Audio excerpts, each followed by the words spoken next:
What's going on, video game aficionados around the world? I am Jeff Gerstmann. This is the Jeff Gerstmann Show. It's a podcast about video games where we're going to talk about, I guess, a bunch of new releases this week, but also a lot of news. There are things happening, movers and shakers in the world of video games.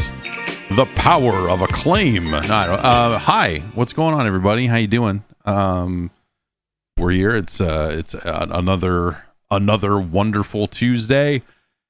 We're going through back to school time and everything. My daughter is off into first grade. My son is just about to start preschool. A thing happened where my son's preschool is supposed to start in another week here, and there's been a lot of consternation and uproar around it. The teacher for like, there was a horrible a medical situation, a family situation arose, and the teacher had to very quickly retire right before the start of this year of preschool or whatever. So they had like scramble and hire a new teacher, and they're not being very communicative about the nature of that process, and he's supposed to start a thing any day now. When there's a lot, I don't know. There's a lot of hand wringing going on all over town about this one. A coalition of mothers getting together and being very angry about how all of this is going.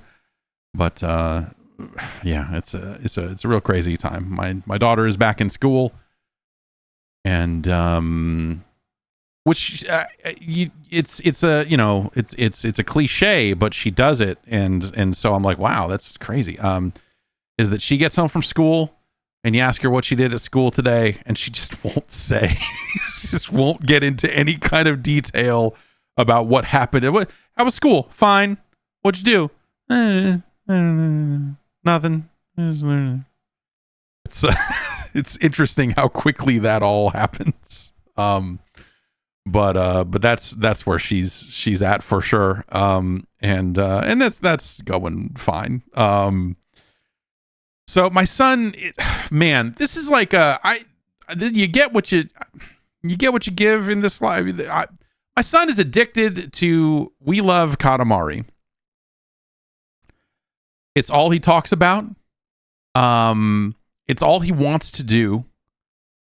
And he throws an immediate fake tantrum if I say you can't play it.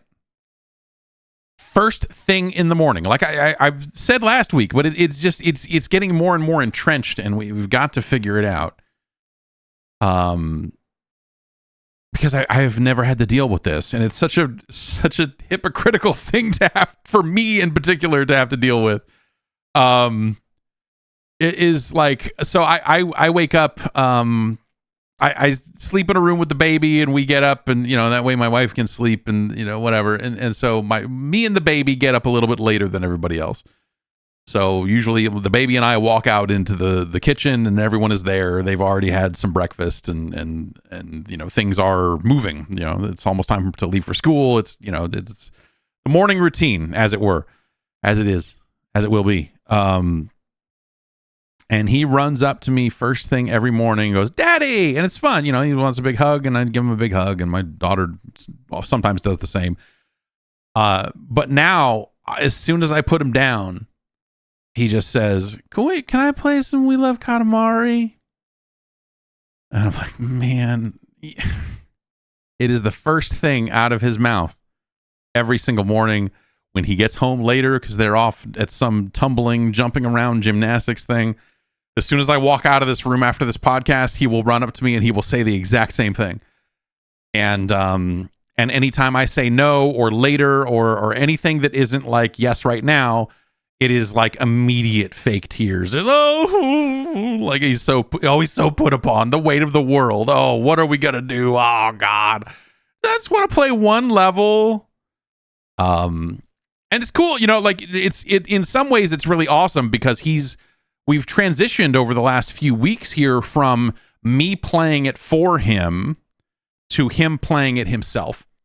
And watching him like really take to dual analog sticks and like all of the finger dexterity and stuff. Like he took to it in ways my daughter never. I mean, now she is fine too, because sometimes she will walk in if he's playing it. She will go, "What's going on in here? Oh, I want to play," and then they will immediately have to learn how to share, which they're not always the best at doing. But now she is playing a lot of it herself, and so like both of them have picked up analog stick controllers like much better over the last 3 weeks really than they had previously. And so it's interesting to watch all of that and to like foster that, and I'm into it. But there has to be some sort of moderation around this, and some sort of like, dude, you can't just do this all the time. Yesterday, he did not play the game for much of the day because the night before he came down here, I'm going to say 6 times, and would not stay in his bed and wanted snacks and wanted this and wanted that. And so I was like, okay, here, have some crackers or something before bed. I can't give you anything too crazy or you will throw up. So it became you didn't stay in your bed and now you cannot play the game. And he was not thrilled about that, but it's been tricky. It's not really a problem per se. It's, we're talking about the last week or whatever, but I had to play some video games yesterday. Some PlayStation 5 video games, because that is the version of We Love Katamari we have been playing, is the PlayStation version of the game. And so I'm like, okay, I need to be in here watching this insanely long intro that's going to detail the Cuban Missile Crisis. And you're welcome to sit here and watch it, but I don't think you're going to have a good time. And so he sat down and watched the intro to Metal Gear Solid 3 Delta. We watched the introduction to MGS3, and he left the room and never came back. So I wanted to leave the room with him. To be fair, I was like, yeah, you got the right idea, dude. We need to get the hell out of here. But yes. But then my daughter kept coming in, and they're both like talking to me, and I'm like trying to watch this intro, and I'm trying to like take it seriously and be like, all right, let's really give MGS3 a dedicated fresh try here. And they just kept running in here and what are you doing? Oh, can I play We Live Katamari? Can I play it now? Can I play it now? Can I play it now? I'm like, no, I'm too busy trying to kick this fucking alligator. And then sink into the mud and die, I guess. Yeah. Anyway, we'll talk slightly more about MGS Delta, I guess, in a little bit. But they were not having it. And you forget some scenes. So I was also playing some Gears Reloaded, and they were here, and you forget that there are scenes in that game very early on where like Marcus kicks open a door and there's just like a torn apart corpse hanging from chains on the other side of it. And he saw that and he went like, ugh. And I was like, yeah, I guess you can't really see this. You probably shouldn't really see this. So long story short, I played some of that, and then, well, whatever. That was right before they had to go upstairs to go to bed, so I was able to play more once they were, in bed. My oldest, when she was, I think, well, she wouldn't have even been 1 at this point. Maybe she would have been. No, she would have been weeks old at this point. She sat down in a bouncy chair and watched me play the entirety of Control and Gears 5, whatever the most recent fake open world Gears game was. Was that 5? 5. And she sat in a chair and watched both of those games in their entirety, and Yeah, I don't know. Maybe that was not the smart. Whatever. She was too young to process what was happening on the screen. It's fine. It's fine. So yeah, it's hard sometimes to find time to play those games during the day when there are kids running around. But again, like he'll start school pretty soon, and then I'll just be watching hardcore pornography. I don't know. I'll be doing something all the time. While we take a break, we'll come back. We'll talk about some video games like the aforementioned games, as well as Void Breaker and more. We'll be right back. Has your hair been falling out to the point where you've become the hat collector? Yeah, you don't need another hat. What you need is a personalized plan to regrow that hair. Through Hims, you can access treatments that combine clinically proven minoxidil and finasteride to stop hair loss and regrow hair in just 3 to 6 months. Hims offers convenient access to a range of prescription hair loss treatments with ingredients that work, with chews, oral medications, serums, and sprays. You shouldn't have to go out of your way to feel like yourself. Hims brings expert care straight to you with 100% online access to personalized treatments that put your goals first. There's no hidden fees, no surprise costs, just personalized care on your schedule. That's right. You don't need to book around, go see a doctor, and go deal with all that schedule. Think of Hims as your digital front door that gets you back to your old self with simple 100% online access to trusted treatments for real health concerns, all in one place. For simple online access to personalized and affordable care for hair loss, ED, weight loss, and more, visit hims.com/Jeff. That's hims.com/Jeff for your free online visit. hims.com/Jeff. Individual results may vary based on studies of topical and oral minoxidil and finasteride. Prescription required. See website for full details, restrictions, and important safety information.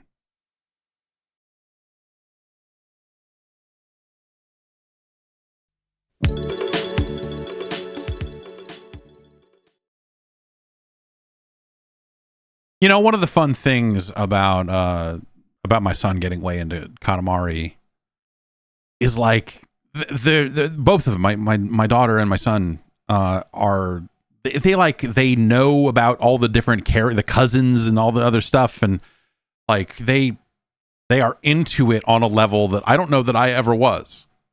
Like all of these different little dudes that you're unlocking and playing as, like they're like, no, we're gonna unlock this guy. We need to go back and get this. We need to go get miso. We need to go get this. We need to go. And I was just like, wow. It's kind of neat that they're into all. Like I wish that they made a good batch of like Katamari toys. There are some shirts and some stickers and a few other things, but like I don't know that there are any really good. I don't know. It'd be cool if they made some figurines for some of those. And I'm sure that there's probably some gacha machine somewhere outside of Tokyo that is still full of, keychains with all the cousins on it or something. There has to be, right? I mean, it's of course there must be. But yeah.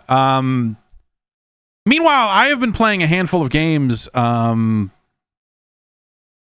One of which we will talk about tomorrow, but I have been playing a little bit of Void Breaker, which is out now on Steam. It is a run-based first-person shooter, with some kind of interesting high-speed kind of movement mechanics and some good feeling ideas around like a little energy lash that you can use to grab explosive objects and fling them at enemies. And if you kill enemies a certain way with like destructibility to stun them, and they'll pop out more resources, more ammo and health.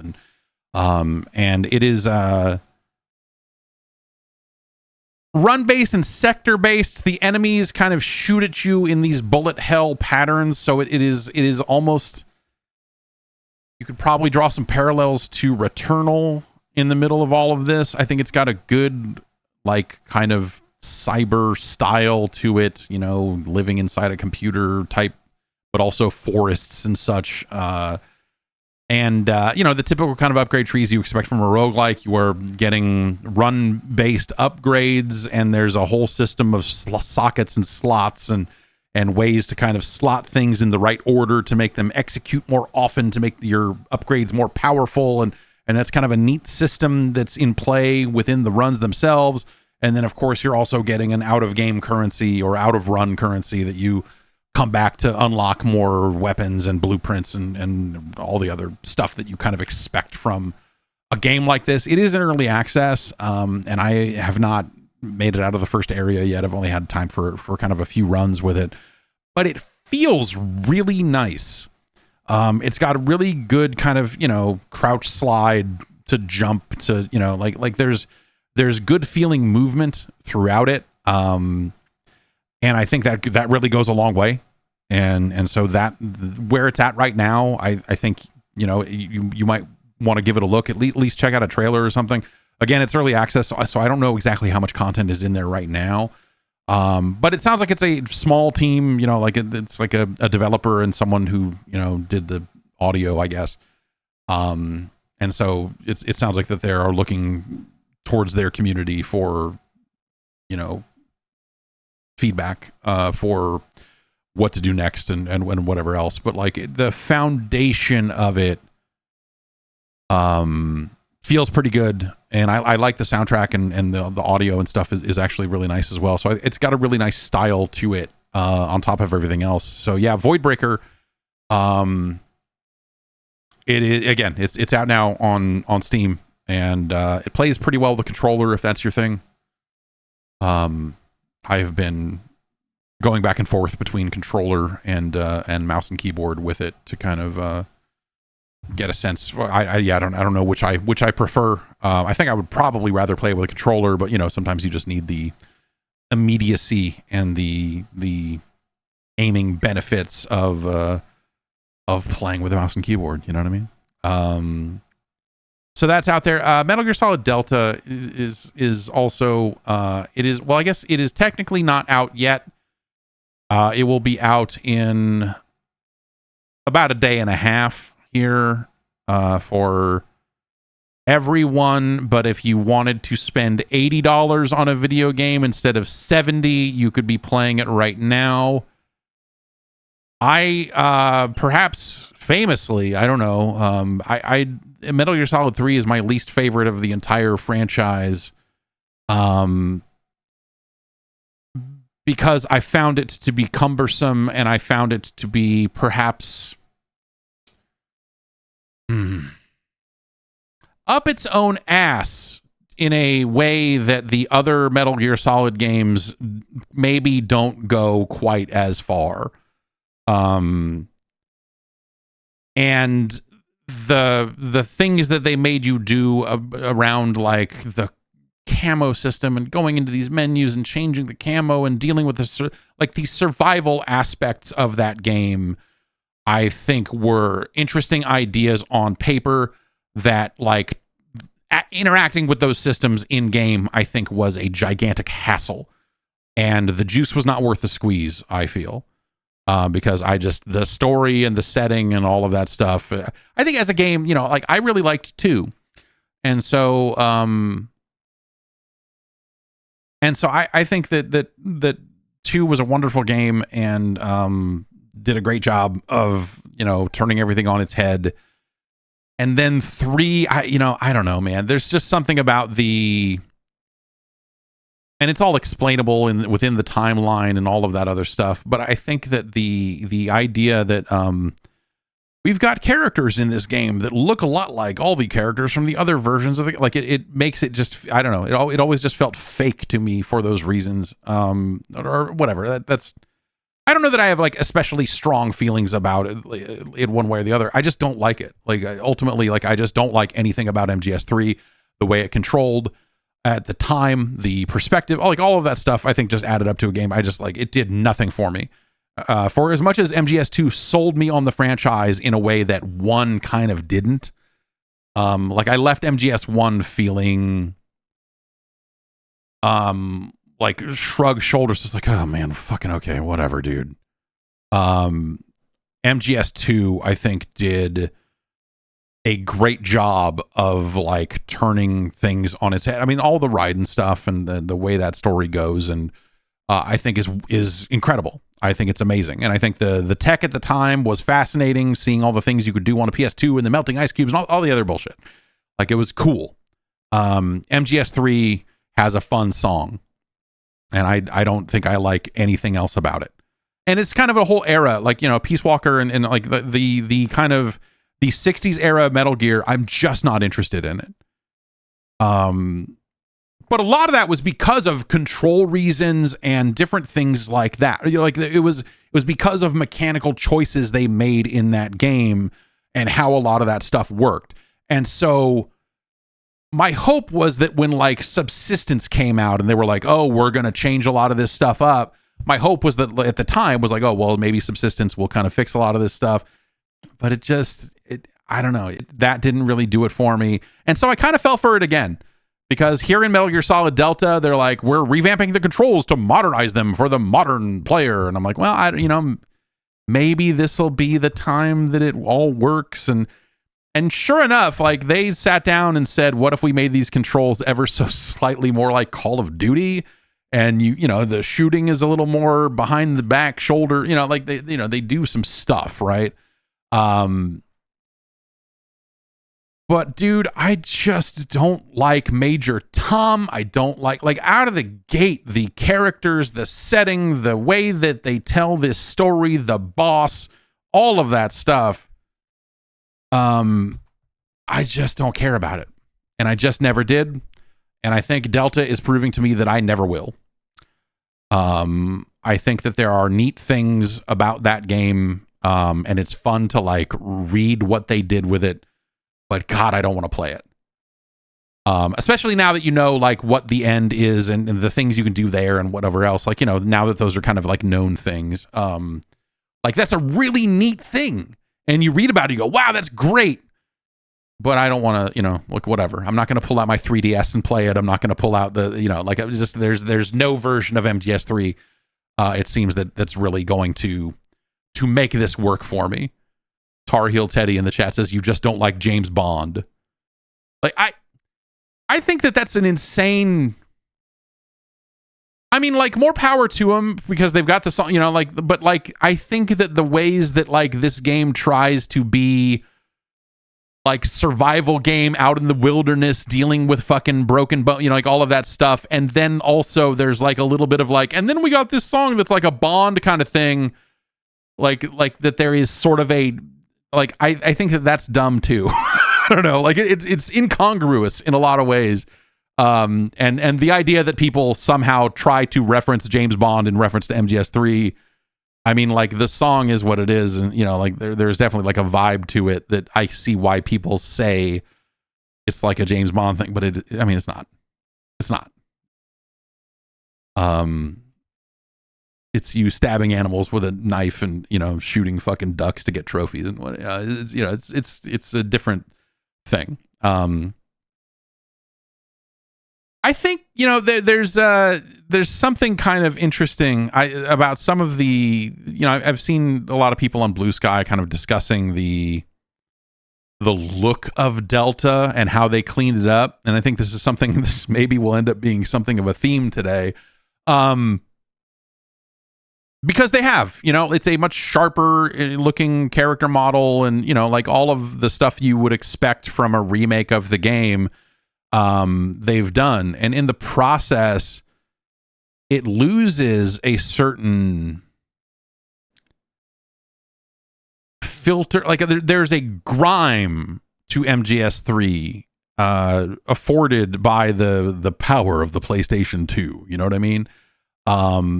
There is just a certain way that the image looks in that game that when you clean it up too much, it starts to lose. Like, they cleaned it up without necessarily, like, it loses a vibe. I think it loses the vibe of that game and starts to look a little too clean. There are filters you can apply to the, you know, and when you start the game, you choose if you want original controls or new controls. And there are a bunch of, like, filters that are specific to each mode, including one called Legacy, which I have not played around with that stuff too closely. but like it is the image quality is in some ways too good. The lack of filtering is a little too much, and it doesn't make the game, like the game kind of looks a little sterile, I would say. And that's kind of weird. You know, there's just kind of like once you clean up these levels and clean up this geometry and make all this look a little different, you look at it and you go like, there's art missing here. There's an art to this, to the way that this game looked originally, with all of those tech limitations in mind, that with those removed, they did too much in a way, and now the game just kind of looks a little flat, a little uninspired, a little this, a little that. It's an interesting, it's something that I think we run into a lot with remakes and remasters. That like once you clean them up a little too much, you kind of you almost see a little too much. And I wonder, Metal Gear Solid Delta, I wonder if it's going to suffer from that across the board. I'm not the guy to judge it for that, because again, I just don't have any reverence for the source material. So I'm not really there to do those types of A/B comparison shots or anything. But people like that game enough that I'm sure that we'll see a lot of that over time. You can hold up on the D-pad and change your camo on the fly, and there's little things you can kind of do to streamline that experience a little bit. I think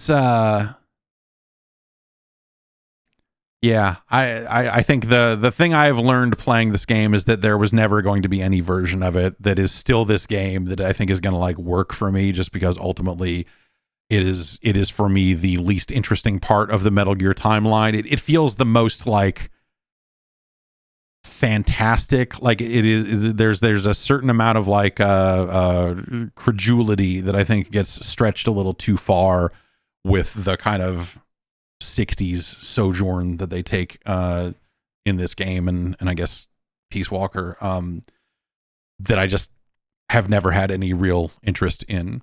And so Metal Gear Solid 4 was like, for me, like, this is the fun return to form I'm looking for.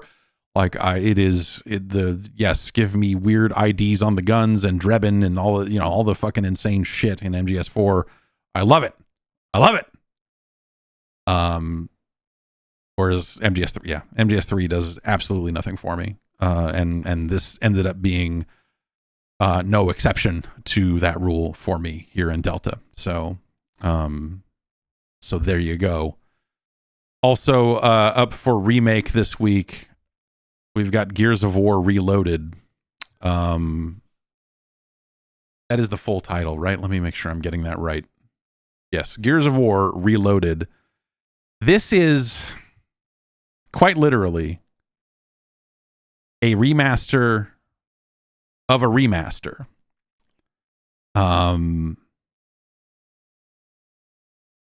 They have taken Gears of War Ultimate Edition, which was released on Xbox One. Is that right? Yeah, that sounds crazy, but that is, yes, Xbox One and PC. 10 years ago, to the day, like almost to the day. In fact, which I guess, So it was released on Xbox One August 25th, 2015. And now here 10 years later, they are remaking this remake of Gears 1. They have made it run at 4K 60. The multiplayer can run at 120. On PC, I think the whole thing can run at like 240. That was what I was able to turn it up to, at least.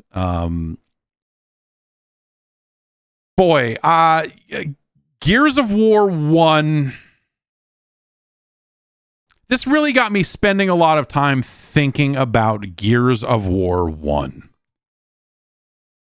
and its place in gaming 2006 that game was originally released, so we're coming up on the 20-year anniversary of Gears of War, and the 10-year anniversary to the day almost of the remake of Gears of War. Gears of War at the time, 2006, the way that game was being positioned, and I think rightfully so, for the time, it was largely positioned as like one of the biggest games in the world prior to its release. You know, it was like, look at the Unreal Engine, look at what Epic is doing, look at this, and you saw the screenshots of it and the videos of it in motion, and you know, prior to getting hands-on with it, and you're like, wow, this looks awesome. And Cliff Bleszinski, who used to be a pretty prominent person in the world of video games and is now a pretty prominent person in the world of Broadway, I guess. I don't know, stand-up comedy. Cliff is off doing his thing. He escaped. Good on him. You know, Cliff was Cliff, and Cliff had a few years of being Cliffy B at a time when you could get away with just being known as Cliffy B. And I still think of the footage of him wearing the Dookie rope chain with the Unreal Tournament logo on it, saying that like Unreal Tournament was going to be like for shizzle up in this, you know, there's something that like we watched at GameSpot. Tim Tracy just had it on hand whenever anyone needed it. that clip of Cliff saying that pretty much at any given time, and it was just like, oh god, dude.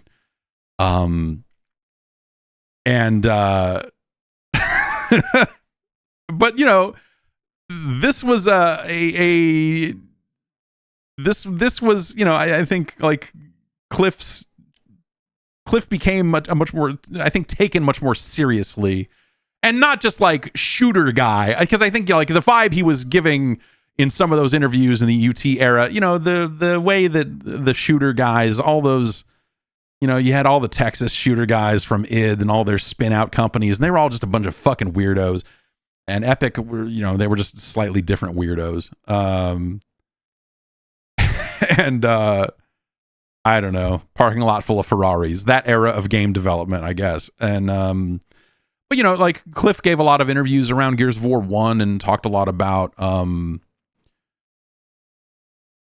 you know, like Resident Evil 4 as an inspiration for it, and this idea of the cover shooter and this stop and pop and some of these mechanical terms and marketing buzzwords that I think get associated with Gears 1 that I think are kind of neither here nor there. I think the interesting thing about Gears 1 and Gears of War in general is that it popularized the cover shooter in a way that Kill Switch, the game, not the wrestler, was ever going to. Kill Switch is a very interesting game to go back to, and when you look at Kill Switch in the context of, wow, this came out before Gears, you go, oh geez, they kind of had most of this, didn't they? But Gears popularized it and honed it in a way that Kill Switch did not, and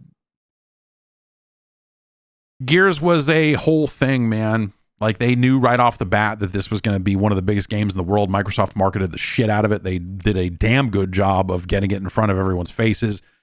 My wife was working retail when that game came out, so I went and asked her yesterday. I said, do you remember Gears 1 being like a big deal? And she's like, yeah, no, definitely. It was, yeah. It was on the list of like games that had big openings and all of that stuff.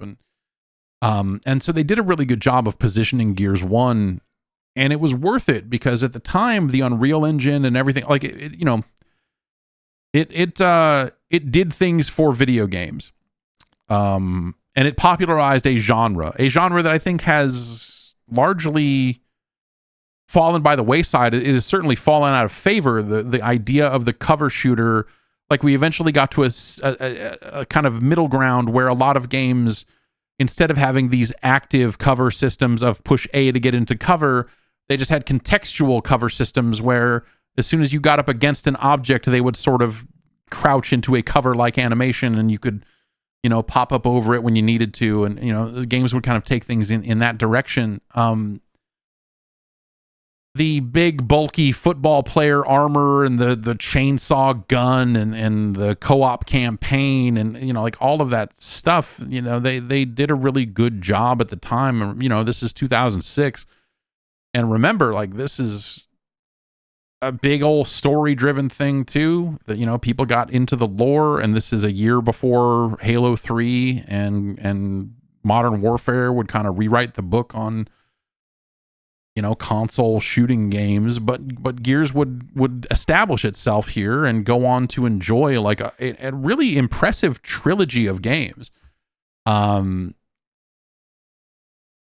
think Gears 1, 2, and 3, taken at the time of their release, like, games kind of don't get, you know, at the time, games did not get much bigger than that.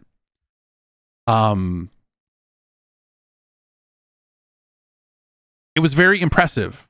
I remember enjoying the Gears campaign quite a lot. And so returning to Gears 1 here now, which I don't think I have done in about 10 years since they released the Ultimate Edition, which was the first remake of it. All these years later, it is interesting as an artifact. When you look at Gears 1 now, and you look at specifically what they did with Gears of War Reloaded, it looks old.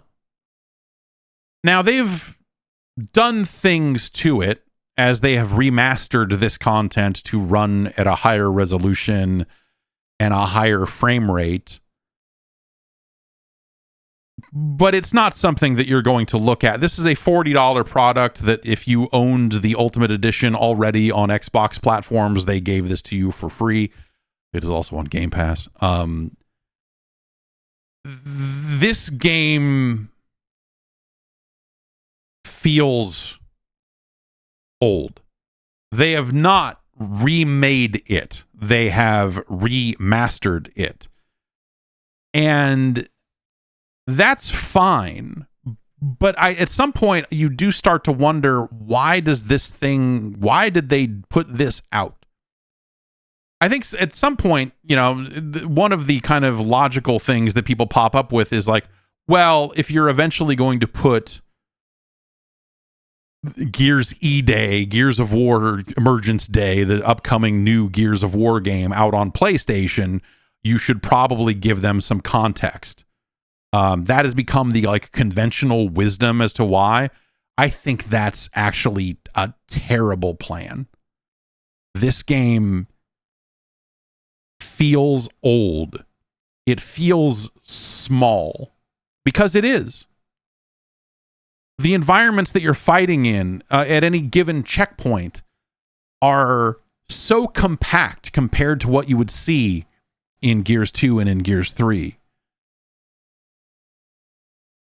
That it almost feels quaint. It feels like the house you grew up in a weird way, where you go back and you're like, oh, it seemed so big at the time, but I guess I was just 8.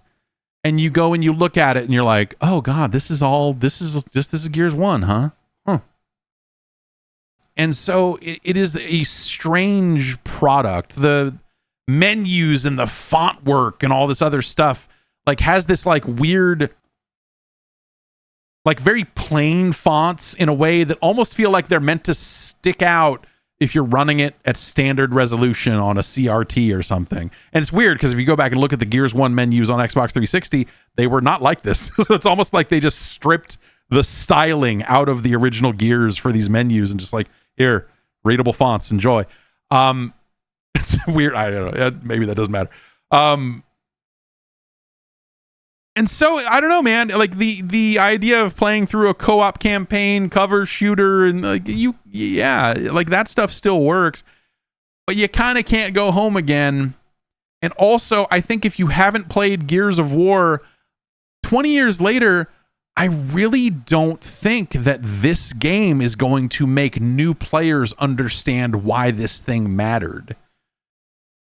In all the years and all the cover shooters and the way that system has kind of come into and out of prominence, to where now I think the lingering after effects of the Gears of War, influence are around active reload systems and those types of like timed button press systems inside of action games. And maybe the like hold down a button to look in the direction of the thing that's happening, which I don't know that I don't know that a lot of other games did that, but Bulletstorm did. So I think this game kind of, in some weird way, like this is the game as it was. It's not the game as you remember it. They have not made it big and over the top and all this other stuff, and it probably doesn't deserve that in the first place. The amount of work it would take to get there is probably not worth it at this stage. And so, like, it is this thing that feels small and feels a little underwhelming.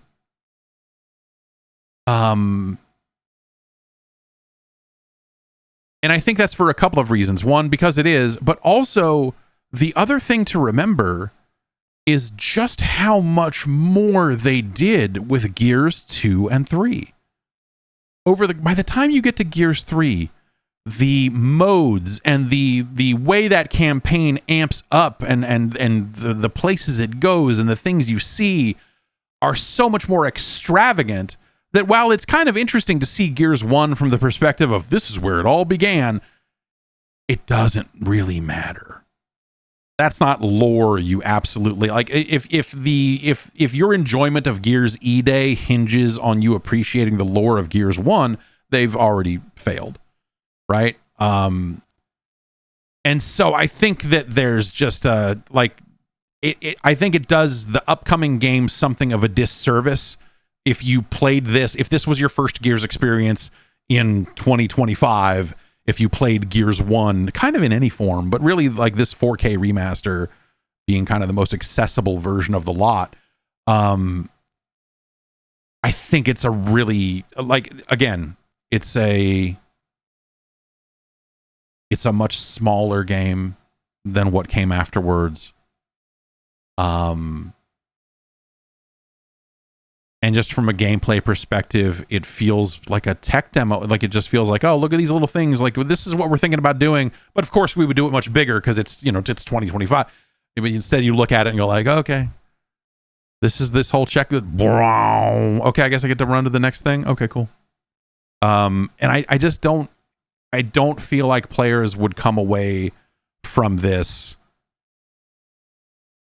excited for more unless they get caught up on the story and are just like, oh, I'm obsessed with the lore in Gears of War, which I find a little, I don't know, maybe some people will feel that way about it, but also, are they going to do this with Gears 2 and 3? Like, that's kind of the other thing. I would hope not, because I think that other Gears game just needs to come out at this point. Like, Gears of War ain't getting any younger. It's not getting any more relevant. You better just get that game out the door and see what you can do to get this thing back on track and get people caring about Gears again. If you want this to be a long-lasting franchise, or if you ever want to finish the story of the lady with the pendant and the thing, and, you know, like, whatever. Like, if you intend to make a Gears 6 after all of this, I think you just got to get moving. Because I don't know why this. Yeah, I mean, the idea of a cover shooter in this day and age, at this point, on top of everything, is just like, man, this is weird. This should have been a trilogy. This should have been a re-released collection of, like, here's all 3 Gears games. Like, I think if you wanted to do something that was going to establish the franchise for people who would go on to play new ones, this should have been all 3 games. Or alternately, this should have been Gears 1 with an additional horde mode of some kind, or like add a bespoke kind of co-op wave-based survival thing that ties into Gears 1 levels and locations or whatever, like basically like backfill, like take the horde idea from Gears 2 and backport it to Gears 1 areas or something like that. I think with that missing piece, Gears 1 is even harder to go back to, because the other thing you get is the Gears of War multiplayer, which even yesterday, the day before the game was out, was just people rolling around with shotguns the way it always has been. And I view that as, you know, like, there are people who certainly like that certainly like the Gears of War multiplayer, and more power to them. I think that they're insane. The the Gears of War multiplayer, to me, when you think about the popularity of Gears of War and you think about the what high level play in Gears of War looks like, I think it is a gigantic missed opportunity that they did not find ways to make that game feel more accessible to wider ranges of skill than they did. That you load it up and you're just like, this dude rolled up to me with a shotgun, just literally did a combat roll, stood up, shot me in the face, rolled away. What the fuck just happened? And that has kind of been the meta for Gears of War for 20 years now, is sad. For as popular as Gears of War was, and for as big a deal that multiplayer could have been if they would have made it something that was just a smidge more inviting for normal people, I think that could have been a much bigger deal than it was. Now, it's kind of a moot point, because ultimately I think the thing that Gears became known for in terms of multiplayer were its big, crazy co-op modes. I mean, you'd have the campaign, obviously, but you would have horde mode and the stuff that they kept building on, the escalation, like the different things that they built for future Gears games. That stuff is fantastic in its day. How well it's aged, I don't know that I have the answer to that question, because it's been so long since I've gone back to any of those games. But like, those co-op multiplayer modes were immense and amazing and like mind-blowing for their time, and lended such a different dimension to multiplayer in a world where, Microsoft has Halo and, like they have their competitive shooter out there and all that other stuff. Maybe you start to see why the Gears of War competitive multiplayer was never a hugely a big focus point for them. Like there was Gears esports at a time, and I'm sure maybe there's some people still running tournaments somewhere, but like, that shit sucks straight up, and it kind of always has. I was lucky enough to play Gears of War 1 when it was new, before people figured out that this was the right way to play it, and you could kind of have some matches and do some stuff, and then people figured out what the shotgun was good for, and they were like, okay, rad. Think about that. A game where they have an iconic weapon, an assault rifle with a chainsaw on it, that is like a defining characteristic of the entire franchise. Look at this crazy cool gun we've got. We're going to sell replicas of this big dumb fucking gun. By the way, it's fucking worthless in the multiplayer. Instead, take this stupid fucking shotgun. It's terrible what they did. It's a huge missed opportunity, I look at. For like, they could have had something so much more if they had balanced that thing differently. But for whatever reason they didn't. And and instead they happened into this incredibly impressive series of co-op modes over the years, and that stuff is so well done and so much fun, and none of that is represented here in Gears of War Reloaded. So it's kind of another reason why Gears of War 1 is a very weird thing to go back to. I think the remaster looks okay. You're never going to mistake Gears of War Reloaded for a brand new video game. You can turn on ray tracing on PC. I didn't really notice a dramatic difference there in the lighting. But the character models and stuff, they're cleaned up, they're sharp, they look nice, but you're never going to look at them and go like, wow, this is, like, it doesn't feel like the latest features of the Unreal Engine are on display here. This doesn't feel like, oh man, the global Lumen is, we're doing all this amazing stuff, and Nanite is, look at this, like it does not feel like a tech showpiece in any way. It just feels like that they cleaned up a game that they already cleaned up once before and put it back out. And it's interesting because it's on PlayStation now. Like, if anything, that's the bullet point here. Is like, you can play it on a PlayStation. That's weird. And in some ways, this is another box to check off, right? of like things that you like for decades have associated directly with the Xbox brand and the Xbox consoles showing up somewhere else, right? It's really just Halo now. Like Forza's made the jump. Gears now is on PlayStation. You know, I mean, it's Halo and it's Bloodwake. I mean, if we're being real here, you know, when Blinks the Time Cat shows up on PS5, then, you know, you'll know that there really is no red line. But yeah, this is so like there's something kind of interesting about that, I suppose. And you know, hey, it plays fine with a PS5 controller if that's your thing. Yeah, that's there now. And that's fun. That is where I played it, was primarily on PS5, just because that's I think that's the kind of the only interesting thing about it. And even that is like not, even that like is more of a talking point of like, wow, this really, again, I really don't think that this is a good way to introduce people to the franchise. And that's not to say that I think Gears of War 1 is a bad game. If anything, I think Gears of War 1 is an amazing game in its day that has been completely surpassed by its own sequels, if nothing else. And so it's very difficult to... it's very difficult for me to recommend this game to new players, and I think that players who have been playing a lot of Gears already, like, you probably already own this game for free because you probably ended up with this remake 10 years ago, one way or the other. And so you probably have it. So I don't know. Like, but they should have done a trilogy. Like, I think if you really wanted to show people, if you were trying to show new people what matters about Gears of War in this day and age, to try to warm them up for a new game, Gears 2 would have been the game. You know, obviously it's hard to just put the middle chapter of a trilogy out on PS5 or anything like that. But if they wanted to warm people up, putting 1, 2, and 3, maybe you throw Judgment in there if you have to, I guess.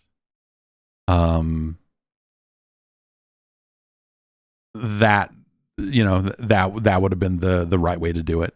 Would be to do some form of collection, I suppose.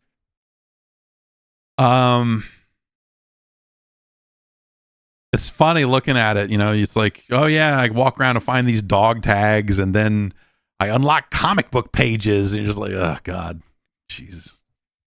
Anyone out there want to read the Gears of War comic? No? Huh. Okay. Me neither. It has crossplay as well, so that's fine for the co-op and for the competitive multiplayer, if that's what you want to do. We talked about the multiplayer already, though.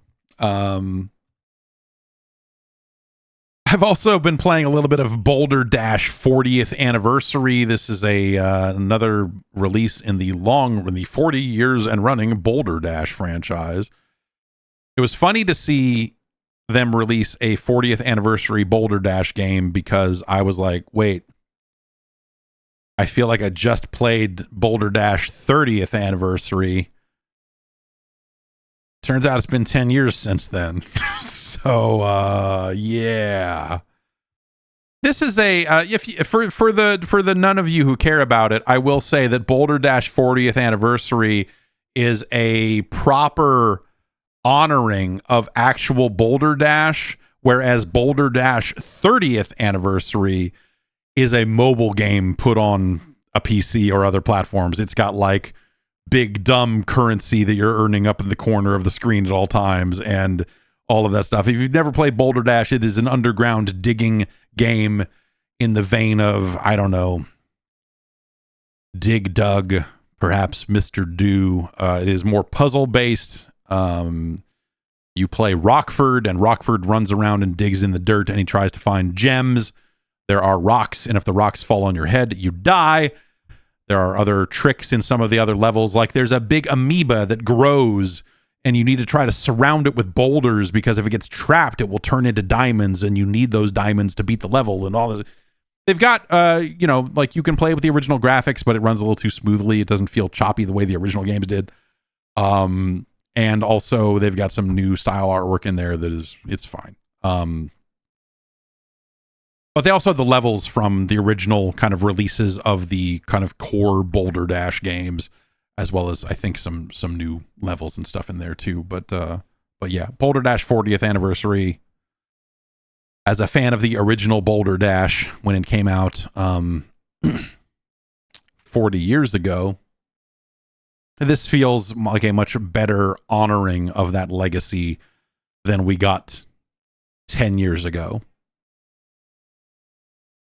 So the opposite of Gears of War, whereas 10 years ago that remake was, you know, kind of whatever.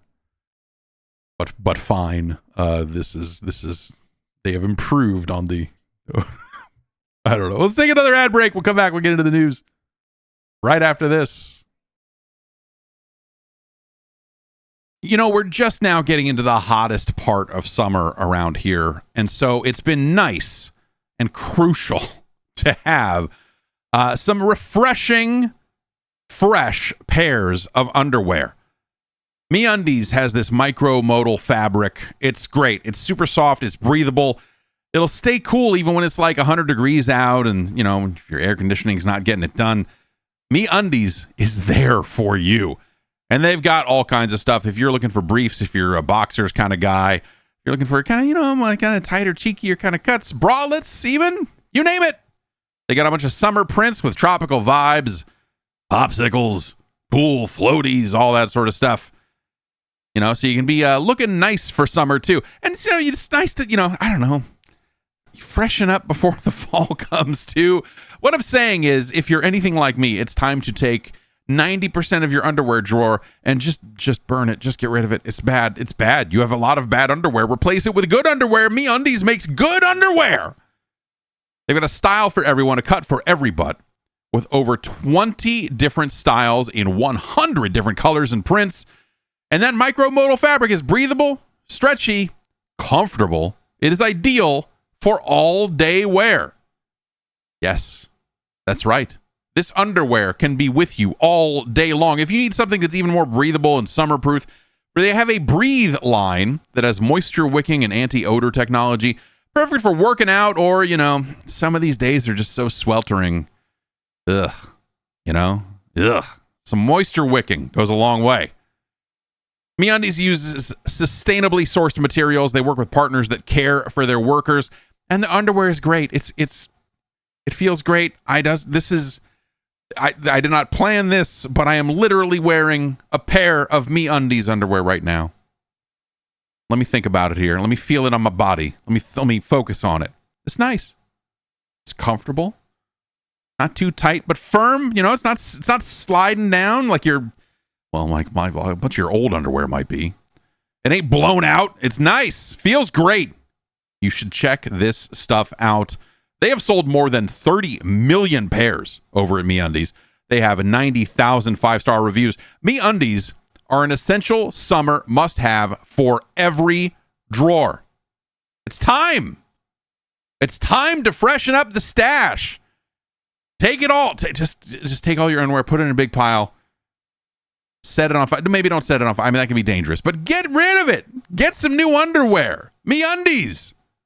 Right now, if you're hearing this, you can score sizzling summer deals like up to 50% off at MeUndies.com/Jeff and use the promo code Jeff.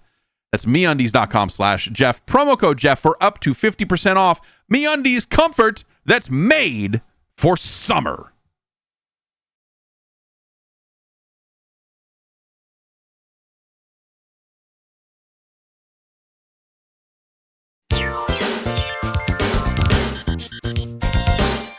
In the news, Herman Hulst spoke with Financial Times, and IGN was there to read it and write about it.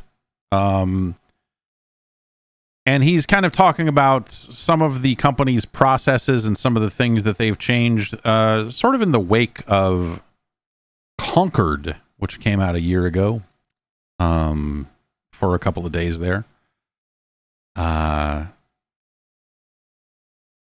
And he says, Hulst says, we have since put in place much more rigorous and much more frequent testing in very many different ways. The advantage of every failure is that people now understand how necessary that oversight is. it's a weird way to phrase it. That's almost like he's saying, yeah, we had trouble coming in and giving we had trouble coming in and taking over all these companies we bought until they fucked up, and now we get to steamroll right in there because they're not getting the job done. Like it's a weird way to do it. But IGN does note that Financial Times spoke to multiple Sony studio heads who said that this oversight means more focus on group testing, more communication between studios, and closer relationships between the studio's top executives. Jason Connell of Sucker Punch was quoted as saying, "If we're headed towards a giant landmine like there's another studio making exactly the same game, that's good information." So is that something that they did not even communicate what the rest of the portfolio was? That's sort of a weird, like, okay, I would have thought that okay. Yeah, I mean, he's not wrong, but okay. that sounds like a large scale failure of management to if you ended up having two studios making the same game. That seems like a situation where maybe management should have stepped in at the concept phase and be like, dude, wait. But okay, that's I guess a way to go with it. Some of this is kind of weird, because he says IGN, as they kind of parse this, there's another strategy that Holst wants to pursue. He wants more massive Sony IP. Astrobot's success has come about over the course of multiple games, with the little robot icon growing in popularity each time. According to Financial Times, Holst wants studios to be thinking about how their IP can be turned into bigger and bigger franchises over time, following in the footsteps of The Last of Us and Uncharted. With the quote here saying, "We take a very intentional approach to IP creation, understanding how a new concept can turn into an iconic franchise for PlayStation that can then again become a franchise for people beyond gaming." You mean like all the studios you shut down? Because there were a lot of the, like, I felt like PlayStation used to have a bunch of those. And then you got rid of all of the people who made them and shut the studios down because you were chasing a bunch of live service games. IGN's take on it is also that perhaps Sony's appetite for live service is not as strong as it used to be, which I think lines up with everything we've heard here at the program. That they are kind of reining some of that in, and you see that across the board with, like, the live service studios that they purchased, like Bungie, and how that's going, and that there's just sort of a lot of a huge mess around a lot of that stuff. I think it's sad. I think it's ultimately the right answer to the question, but I think it's sad that it took them this route to get there, to have someone like Holst out there saying, like, we think people should make big stuff. You think? Because I think, ultimately, I think that's what are Sony's big name franchises that are still, like, viable, right? Because we talk about Microsoft in a past tense with some of their franchises that maybe like Gears, for example, seems like something that, like, as much as I am interested in seeing what the new Gears game is and what have you, it does feel like that some of their biggest franchises are not doing it the way they used to. Sony, I feel like, they've got Spider-Man as kind of a, that's not fully theirs, and a lot of that money goes somewhere else, so they do run into some situations there. But, obviously you will probably see another Last of Us here before too long, because they've still got that television show and what have you. But, God of War, they kind of did the reboot thing and then made some of those, and I don't know that I don't think the next God of War game is going to be another one of those type of sequels, per se, but we'll see. Ghost of Yotei as a follow-up to Ghost of Tsushima, like that's a big deal, and I'm very much looking forward to that game. Ratchet and Clank. Yeah, there you go. Trash Kitty says Ratchet and Clank. I guess that's like is that the biggest, Astrobot to a certain extent, I suppose, is capable of getting there, but, like, Astrobot, the nature of the character, are you ever going to see, like, an Astrobot movie?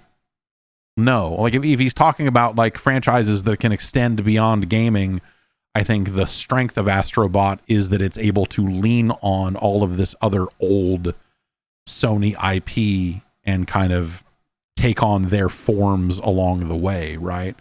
Horizon, you know, I guess like I guess they've got the franchises, they just aren't churning out games in those franchises as quickly as you might want or think they should be, which is probably a good thing in some ways, because I know Horizon 2 left me feeling a little nonplussed, a little underwhelmed, and that VR game was not. That VR game is one of the best things on PSVR 2, I suppose, for a low bar. But yeah, there's sort of a weird, I don't know, like it feels like they're in sort of a weird spot where like Uncharted has had enough of a time, like enough of a break now that like if they brought Uncharted back, would that seem weird? I think that would seem weird. If they said, hey, Nathan Drake is back in an all new adventure, like that you certainly could do that, and I think that would be probably sell fine, but that would be weird because of where they left that franchise and where all that stuff went. But yeah, Horizon, they wanted to do a TV show at one point, but that's been messy in its own weird way. But Horizon in some ways feels like the best bet they have for kind of a multimedia thing. Time to bring back Killzone. Ultimately, that's the right answer, right? No, that's not the answer. Okay, fine. But you know, Intergalactic is like looks promising, and you know they do have Marathon. They do, you know, they've got stuff in the works. I don't mean to say that what they have is not promising or whatever. It just feels like in some ways they have skittered away a lot of their best franchises of yore to where now we're at a situation where Twisted Metal is like a television show with seemingly no game in the works because of, you know, the thing they were working on that got canned, or, you know, like whatever there was at one point. I think you get Samoa Joe and you put him in a Twisted Metal video game. That's intriguing to me. Even as someone who thinks that the Twisted Metal, like the car combat concept, would have to be completely like Fumes, that game that's on Steam, has been the most excited I've been about a car with guns on it in a really long time, because I think they do a good job of kind of warping the controls and changing the way that you drive and shoot in that game in ways that freshen that concept up and make that thing work much better than you may have thought. So, you know, I don't know. I think making a new car combat game, a new traditional car combat game in this day and age would be an uphill battle at best, man.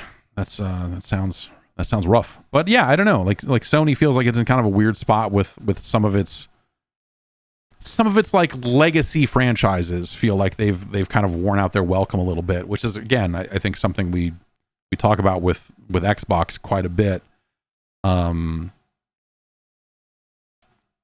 But they feel like they're kind of at a bit of a crossroads with some of that stuff as well.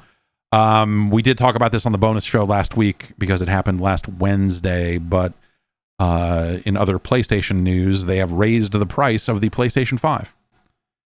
It's up $50 across the board, across all SKUs. That means a base model PS5 with a disc drive is now going to run you $550. The digital edition slim no drive thing is $499, and the Pro is now $749.99.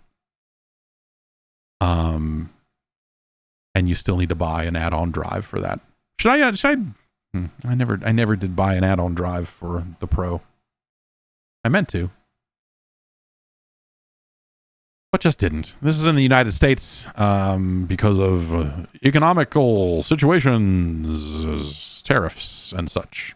So, yeah, that, you know, again, we talked about that last week. It sucks. It sucks. Skate has a date. kind of felt like this was going to have to come sooner or later here. Someone in the chat last week mentioned that they've been running a closed beta for Skate for a long time, and I guess they reset all the progress in it recently, which people were thinking like, oh, this means that they're just about ready to go. They're going to have to announce a date. That date will be September 16th. That is soon. And that's the news, man. I don't know. We are so hyped to announce that Skate will release in early access September 16th, 2025. It is free to download. It's free to start. It's free to play. Cross-platform multiplayer, cross-progression. And yeah. It'd be cool if Skate was good. I hope it is. I feel like a lot of the word out of those closed beta tests has been not great. I think that everything they've shown of it publicly has been not the most hope-inspiring. This just feels like a game that's going to be so bogged down with like, yo man, you want to buy some fresh pants? The thing I liked about the Skate franchise, and this probably puts me into some kind of minority here. I always liked the stories in those games. So Skate 2 for me was kind of the sweet spot for that, because I think the story in Skate 3 was a little undercooked and over very quickly. It was always fun to go back and play more of it after the fact, but like, I don't know, man. Fucking yeah, Jason Lee, you fucking Coach Frank, and all the fucking weird shit. Like all the big crazy FMV intro with all the skaters, and like that game had soul. That game had style, and I haven't seen any of that in anything they've been showing. And so it almost feels like they're like, oh, we don't need to do any of that as long as you can flick the right stick and do a kickflip, it'll be fine. To which I say, if that was all it took, then Session would be the biggest fucking game in the world. You know? So I don't know, man. I want this one, man. I want it bad. But fuck, dude, nothing about what they're showing looks like it's going to scratch the actual itch I have for Skate. So, we'll see how it all nets out, man. We're what, 3 weeks out, like 2 weeks out. Like it's real soon. I hope it's good. I bet mechanically it'll be fine. Like some of the gameplay I've seen out of that beta and some of the other stuff that people have sent my way over the 15 years that game's been in development, over the last 4 decades of Skate 4 development. But also a lot of it just looked like a bunch of gray box, like, I don't know, hopefully it looks like a city now. It's been a long time since I've seen it.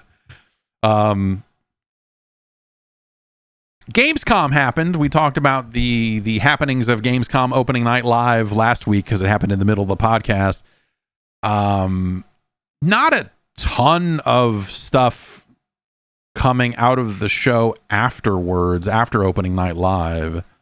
Some hands-on reports, and people got to touch some games, and people played Silk Song and whatever. But also the final games in Mortal Kombat Legacy Kollection have been announced, and they are doozies.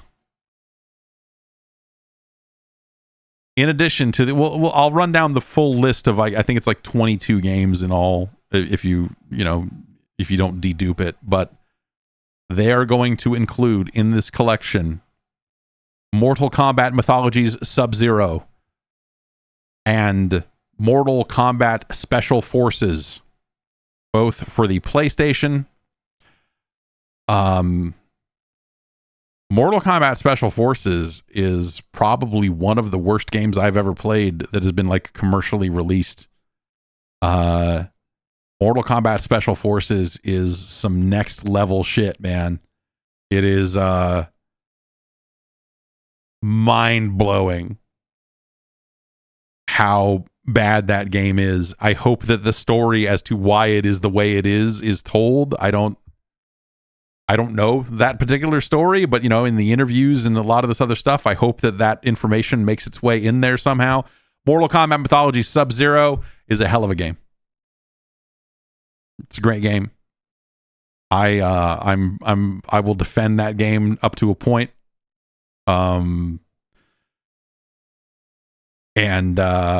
It's a really neat kind of side-scrolling take on Mortal Kombat, where they found a good way to maintain the integrity of the way Mortal Kombat plays and controls when you're fighting inside of a game where you can face left or right.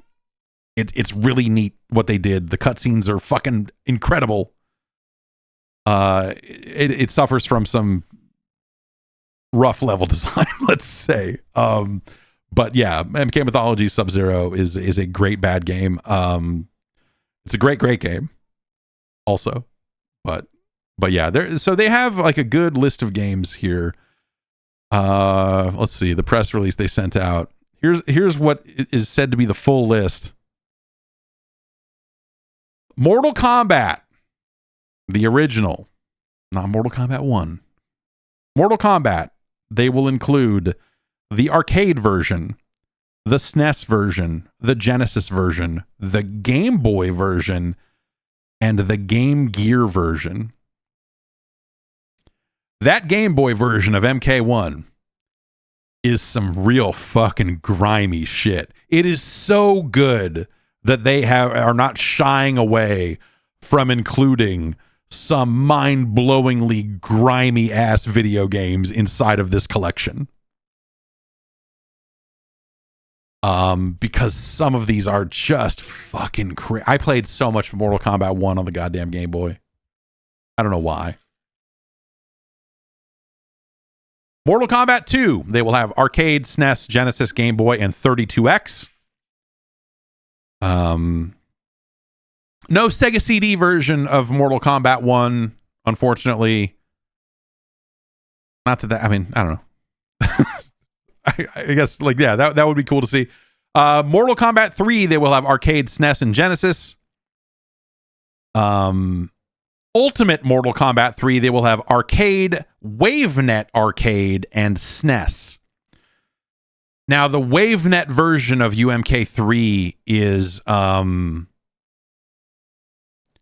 like mythical. Like it's something that, like, you heard about it, you read about it. So what it was is Midway wanted to set up a way for people to play Mortal Kombat online at arcades.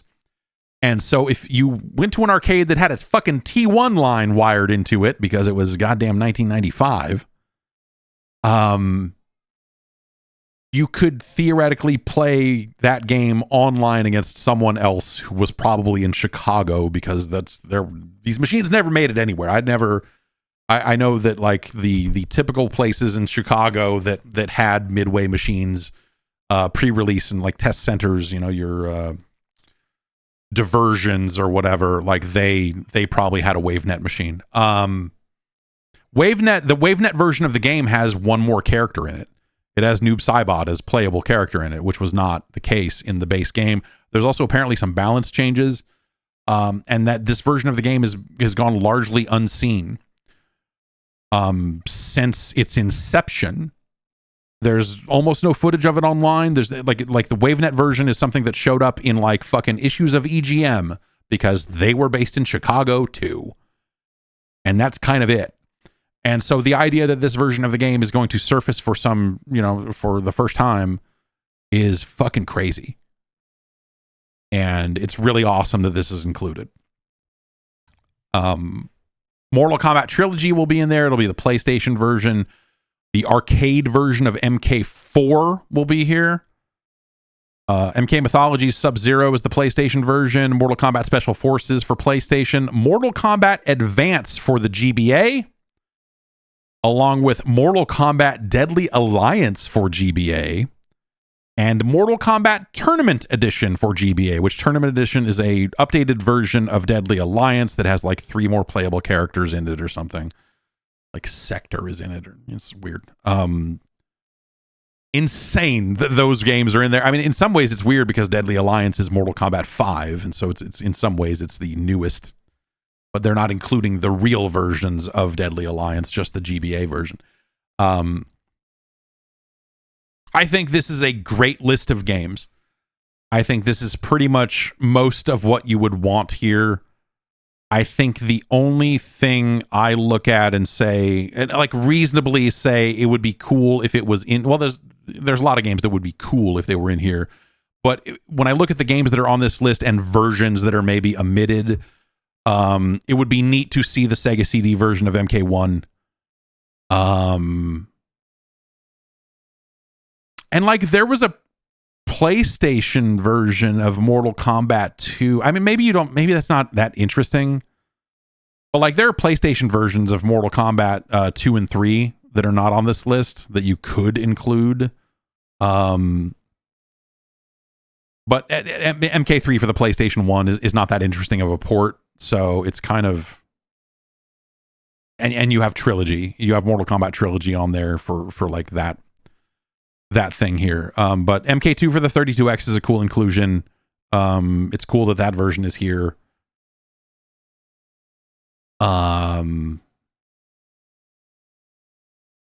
Mortal Kombat Gold for the Dreamcast would be a cool version of MK4 to have. That is a version of MK4 that has like Cyrax in it, and they've cleaned up the visuals a little bit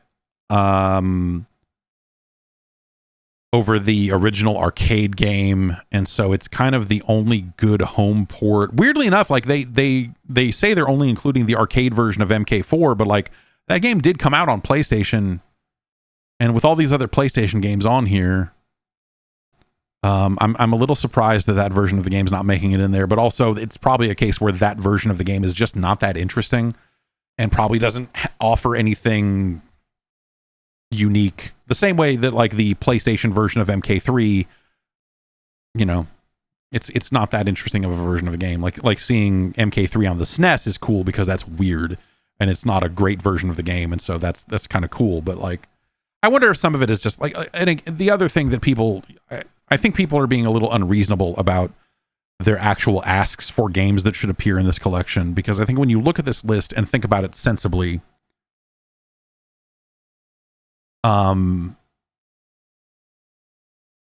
probably the hardest thing they're doing here, like looking at this list of games, I bet the most difficult thing from an emulation perspective is the arcade version of Mortal Kombat 4. Because MK4, the arcade version, has never been super well emulated anywhere. It technically runs inside of MAME, but it crashes. It is not perfect emulation inside of MAME by any stretch. And so that is probably the most technically challenging thing that they are including here. The other versions, you know, like those arcade games have been emulated a dozen times over. The other thing I'd say that is probably, if I had to guess what would be the most work for them on a development standpoint, I bet it's the 32X version of MK2.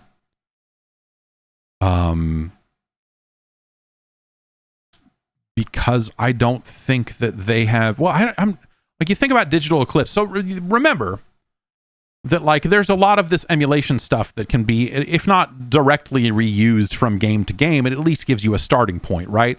So they did the Turtles collection, so they have a good Game Boy emulator already. They have, you know, like they have all this emulation shit figured out from a lot of their past work. MK4, the arcade version, is going to be custom work that they're going to need to do.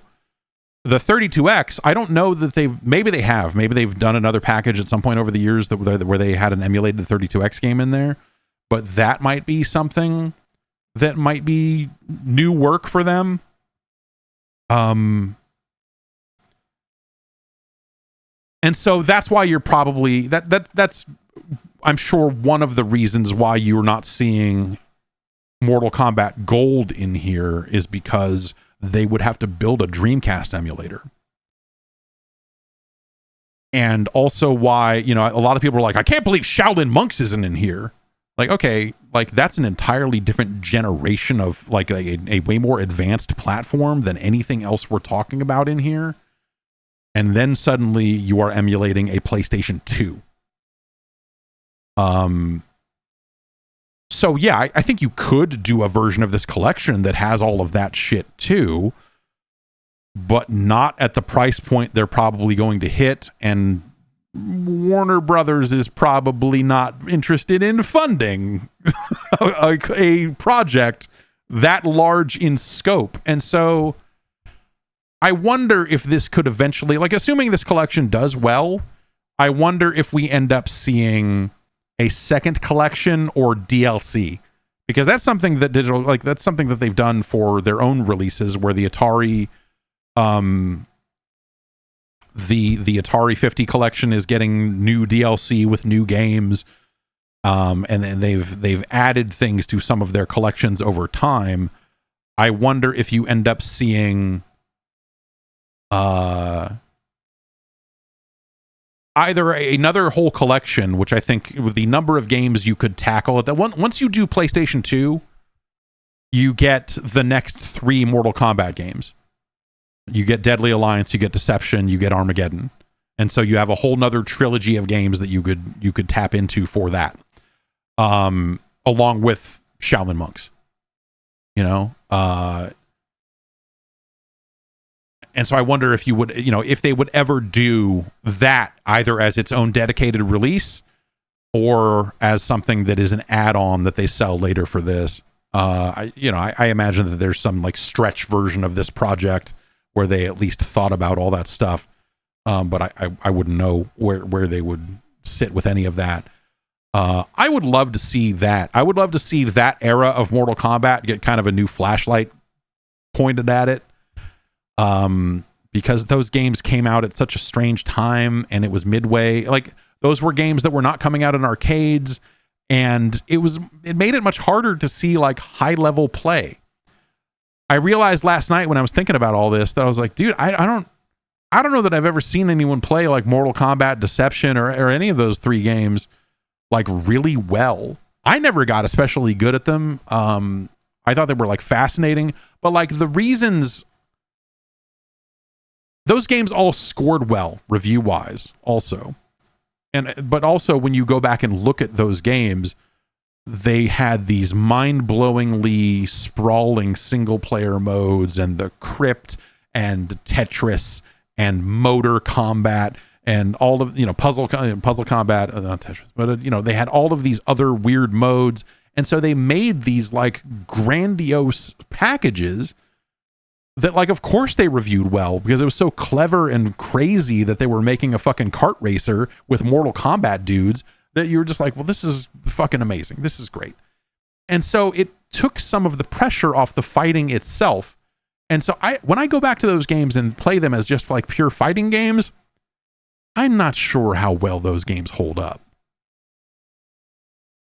But also, as I said, I don't know that I've ever seen anyone who was truly great at those games ever play them. And so I don't know what those games are supposed to look like even, because they play so dramatically differently from the 4 games that came before it.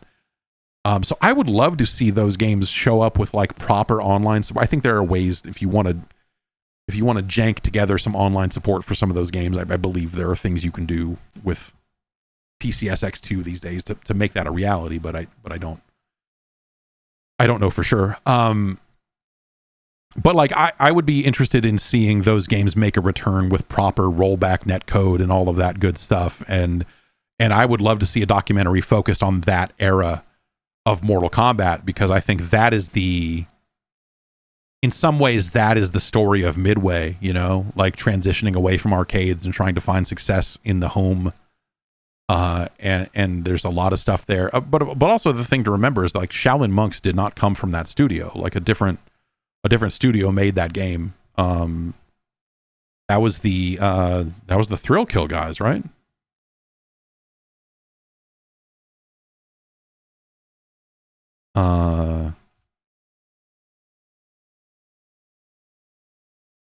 Yeah, Midway Studios Los Angeles, which was Paradox Development, which was the developers of Thrill Kill and Wu-Tang, if you are interested in shipping games, as well as the Backyard Wrestling franchise.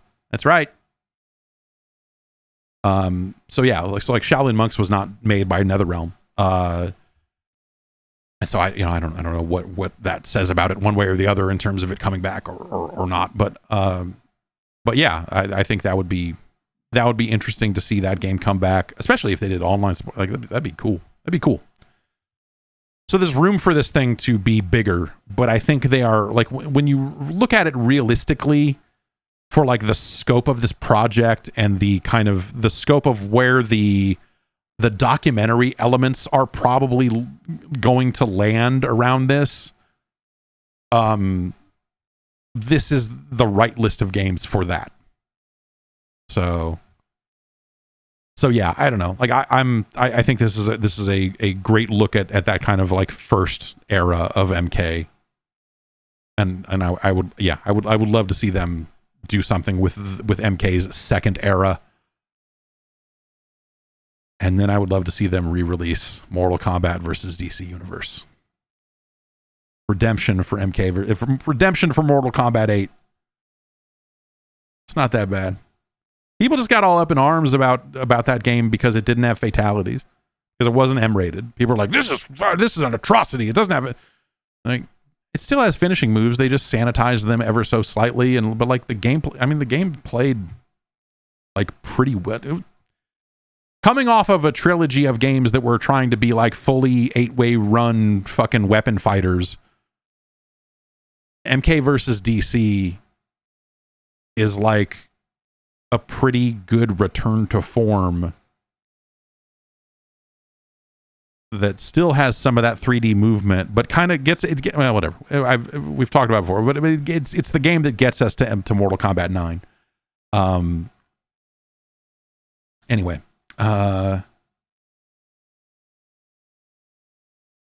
Forza Horizon. Seems like they're going to make another one of those. This comes to us from videogameschronicle.com, which is an energy drink review site, I believe. They have they spotted an Instagram post from an Australian car importer named Cult and Classic, showing a photographer taking pictures of a car and basically alluding to this being like a photographer from the Forza Horizon series here shooting cars for the next installation. And it's well, here's the full caption.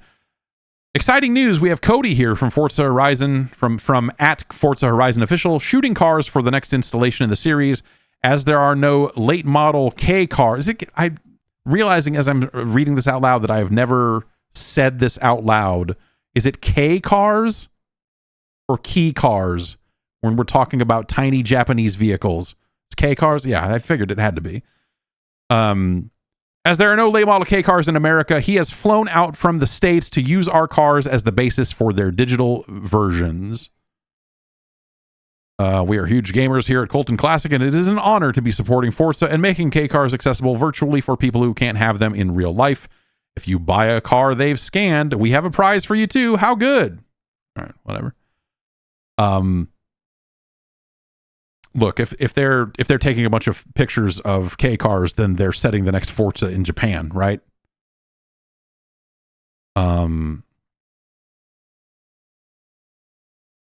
So that's good. There seems to be some additional kind of whether it's hope or rumor or what have you, but it seems like with Tokyo Game Show coming up here pretty soon, that perhaps they would announce a new Forza Horizon set in Japan at TGS.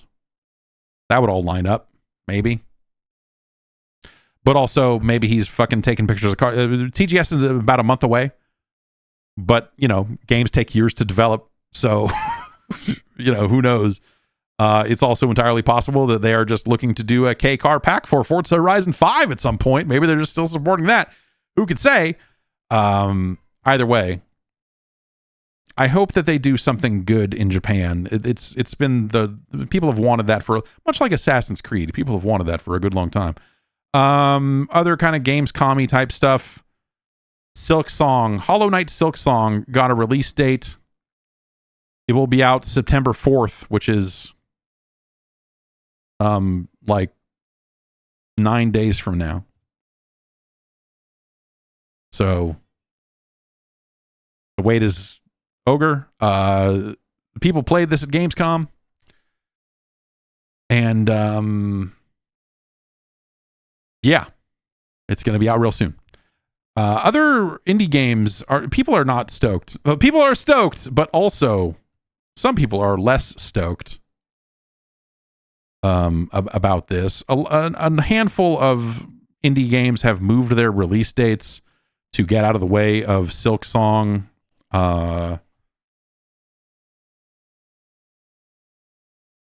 Including Demon School, which was supposed to be out real. They were sending out review copies of Demon School. I filled out the form saying, send me a Demon School, and did not hear back. But instead, this press release went out where they have delayed the game to November 19th. A handful of other games did something similar where they kind of have changed their dates. And I don't know, like the thing that they're saying in the Demon School press release here is that they're going to use that time to continue to work on the game. They say, for example, there will be more endings and mini games that the developers originally planned to patch in post-release. Rather than leave them on the cutting floor, now it'll all be part of the game's release in November.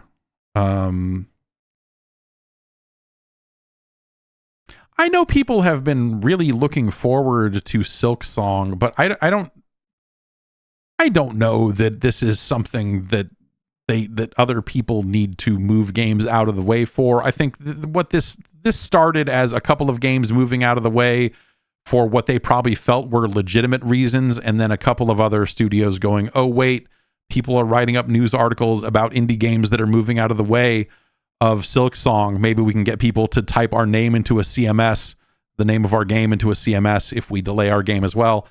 And here we are. I don't know that Silksong is going to be worth it one way or the other. Whatever, man. I mean, a lot of people will play it. It's going to be on Game Pass. It'll be out across a number of platforms very soon. The Demon School situation here is actually, there's an extra wrinkle to this where the developers at Necrosoft very staunchly said, we're not moving our game, and then their publisher said, no, we're moving the game. Yeah, okay. And they have deferred to their publisher on this one.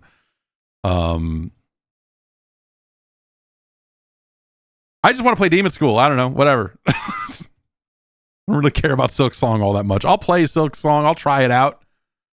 But man, Hollow Knight did so little for me. I just like, it's a strange, the weird way people have acted about Silksong over the years has really like been strange to me. I don't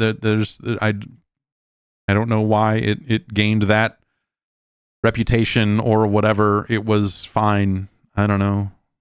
It felt like it was not even on the top tier of like that style of search action or whatever. I was just like, there were so many games when that game came out. I was like, yeah, I don't know. I guess you could play another one of these. There are way more of these and better ones that you could be playing instead, but sure.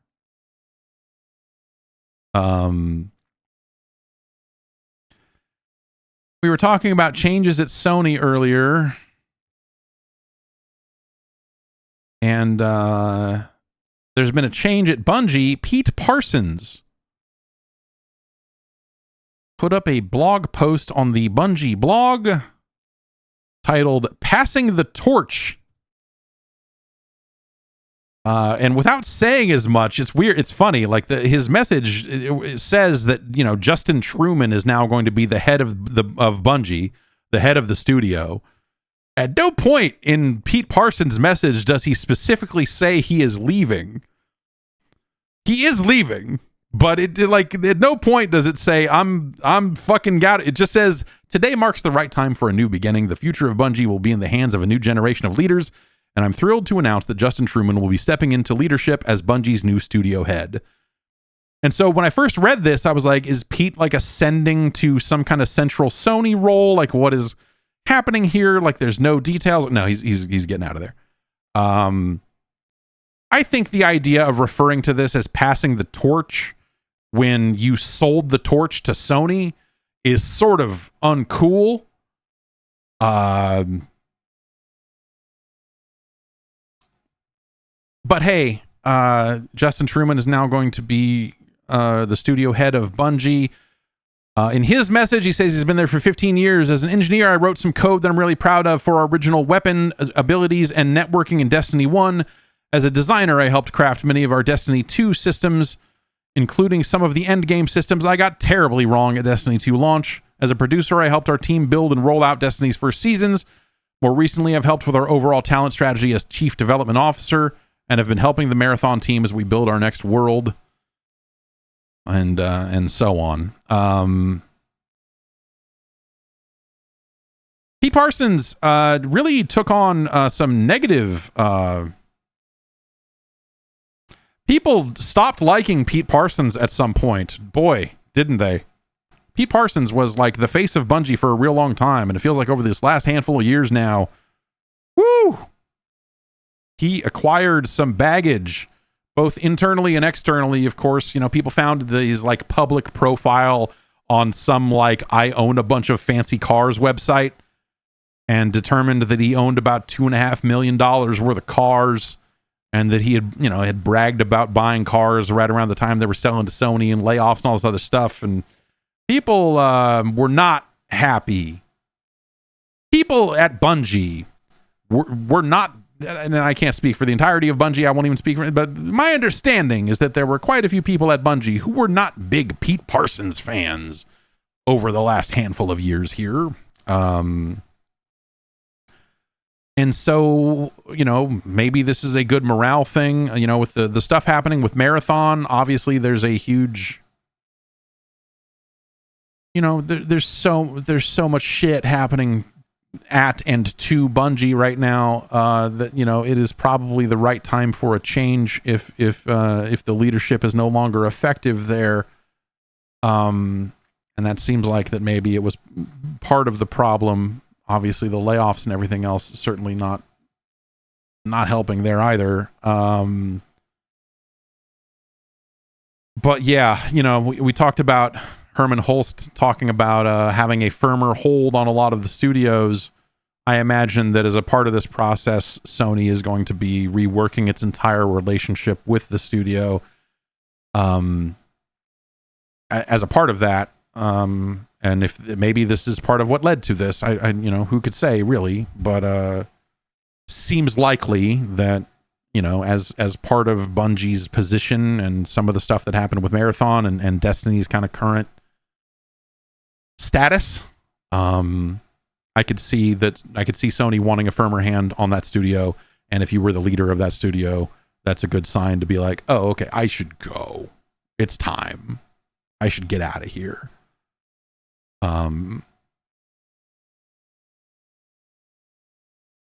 So we'll see how it all goes for them going forward. But gosh, feels like it wasn't that long ago that people that were at Bungie were telling me, oh yeah, the Bungie culture is going to be absolutely preserved 100%. And this is like, the Sony bought the company, but it's going to stay. And I was like, man, I have been through too many acquisitions on both sides of things to ever believe that. But long term, anyway, you know, long term people leave. You know, we talk about Blizzard as kind of the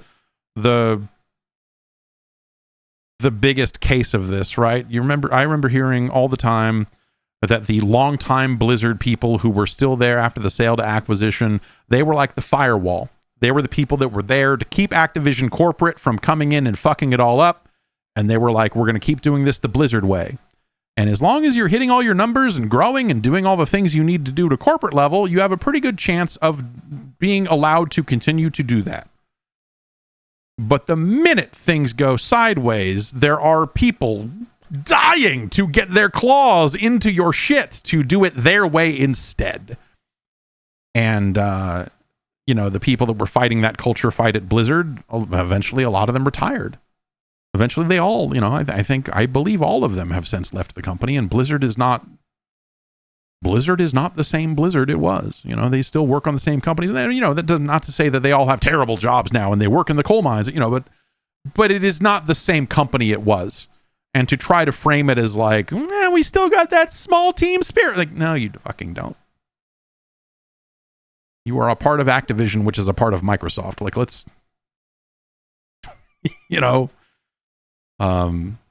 it's a fundamentally different thing now.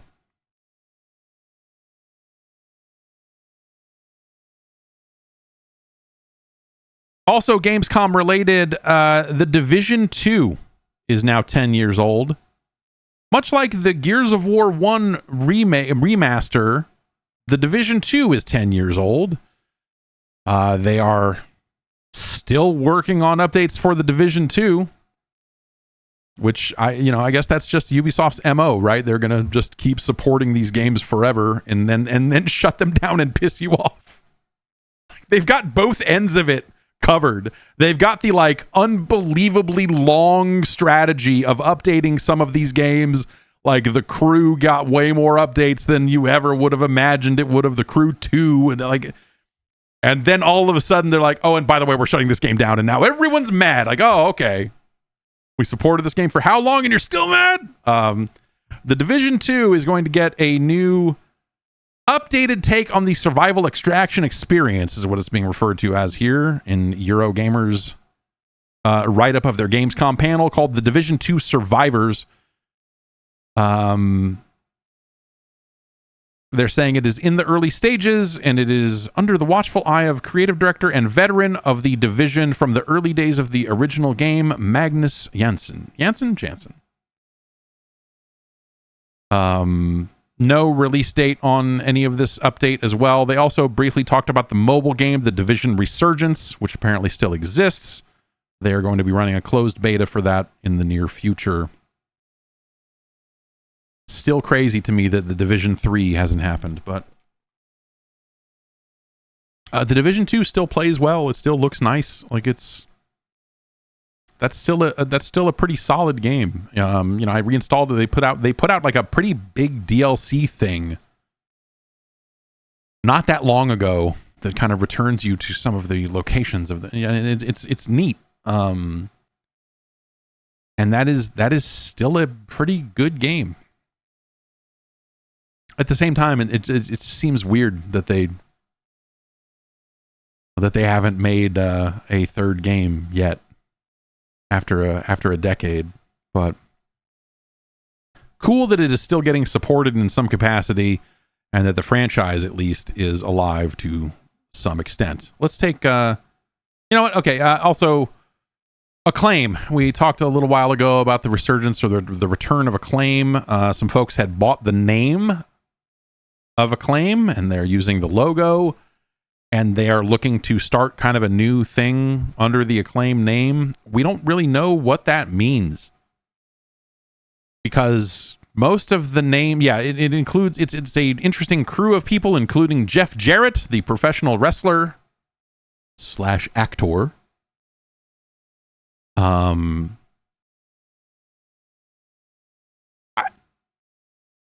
I don't know what Acclaim is going to do, but that's fine, because on September 10th, they are going to tell you what they're up to. With a showcase, they will be revealing what it says here is the revived publisher's exciting new games coming in 2026. They put up like a teaser video, but basically the upshot of it is they're gonna run a video on YouTube the afternoon of September 10th. And that they will talk about what they are working on. There's some quotes here,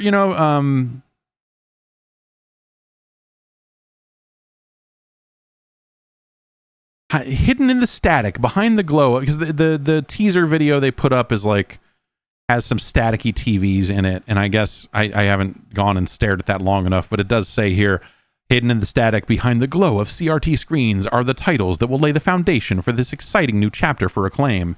I don't know if that's a sign to go like frame by frame on the teaser and try to figure it out, but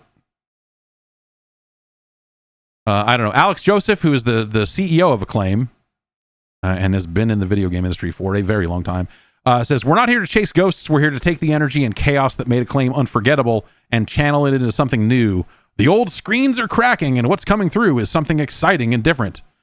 You can't rewrite the past, but you can build upon it. This is about owning our story and moving it into a future that feels bold, energetic, and completely fresh.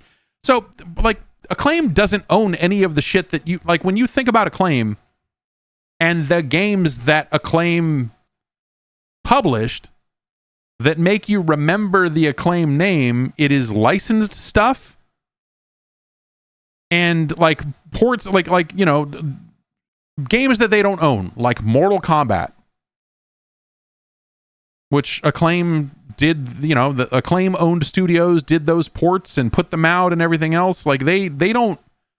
That's not theirs. Turok got out from under Acclaim, you know, for those re-releases. I don't think, you know, Turok is a comic book. Those rights revert at some point. They probably don't own any of that. And so I don't know what IP, you know, I remember when Acclaim went bankrupt, a lot of the game properties and the studio name, a lot of that stuff was auctioned off totally separately. A lot of that stuff was not kind of lumped together, you know, like it was not really kept solid. And also because a lot of it wasn't theirs, you know, like the Burnout franchise, like Acclaim published the first 2 Burnout games, and then EA took over and you know, bought Criterion and they published the rest. And, you know, like that's the whole thing. So like Acclaim never really owned a ton of stuff. They could partner with the companies that own that stuff and maybe do something with it. You know, but like obviously these Mortal Kombat ports are spoken for in some capacity because they're appearing in this Warner Brothers collection. I don't know if any of that is something you would have to deal with new Acclaim to license, or if they would have to do anything there. I guess I wonder if the Acclaim logo will be in those home ports still, or if they will ROM hack them out or something, put in the Warner Brothers logo. I don't know.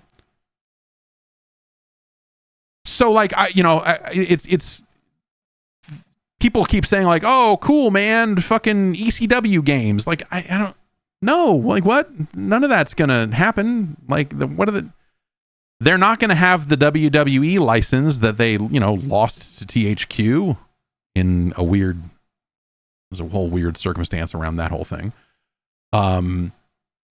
Maybe they could go license The Simpsons and make some Simpsons games.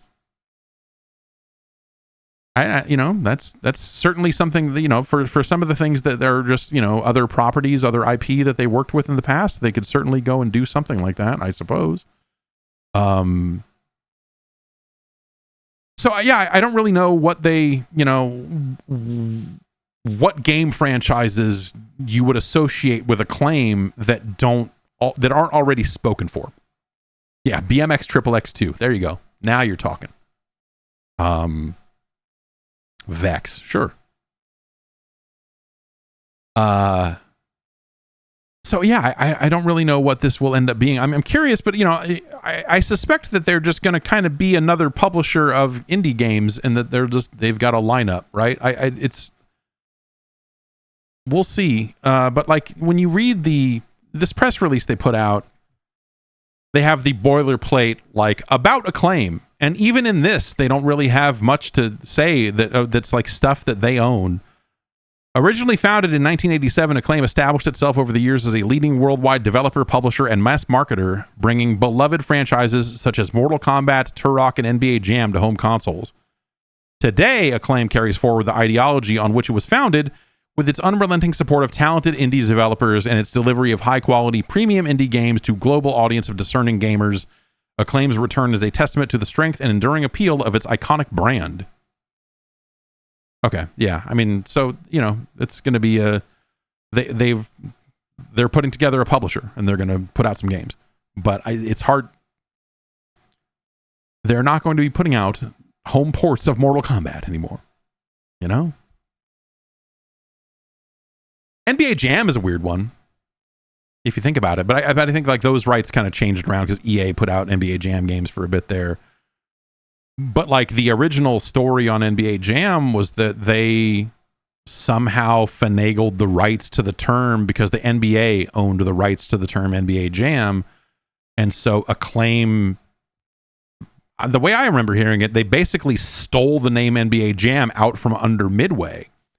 And then they made NBA Jam Extreme, and they started making annualized games called NBA Jam for consoles for a bit now, and they were all fucking garbage. They were all straight up dog shit. NBA Jam Extreme is a fucking piece of shit. Especially compared to actual NBA Jam.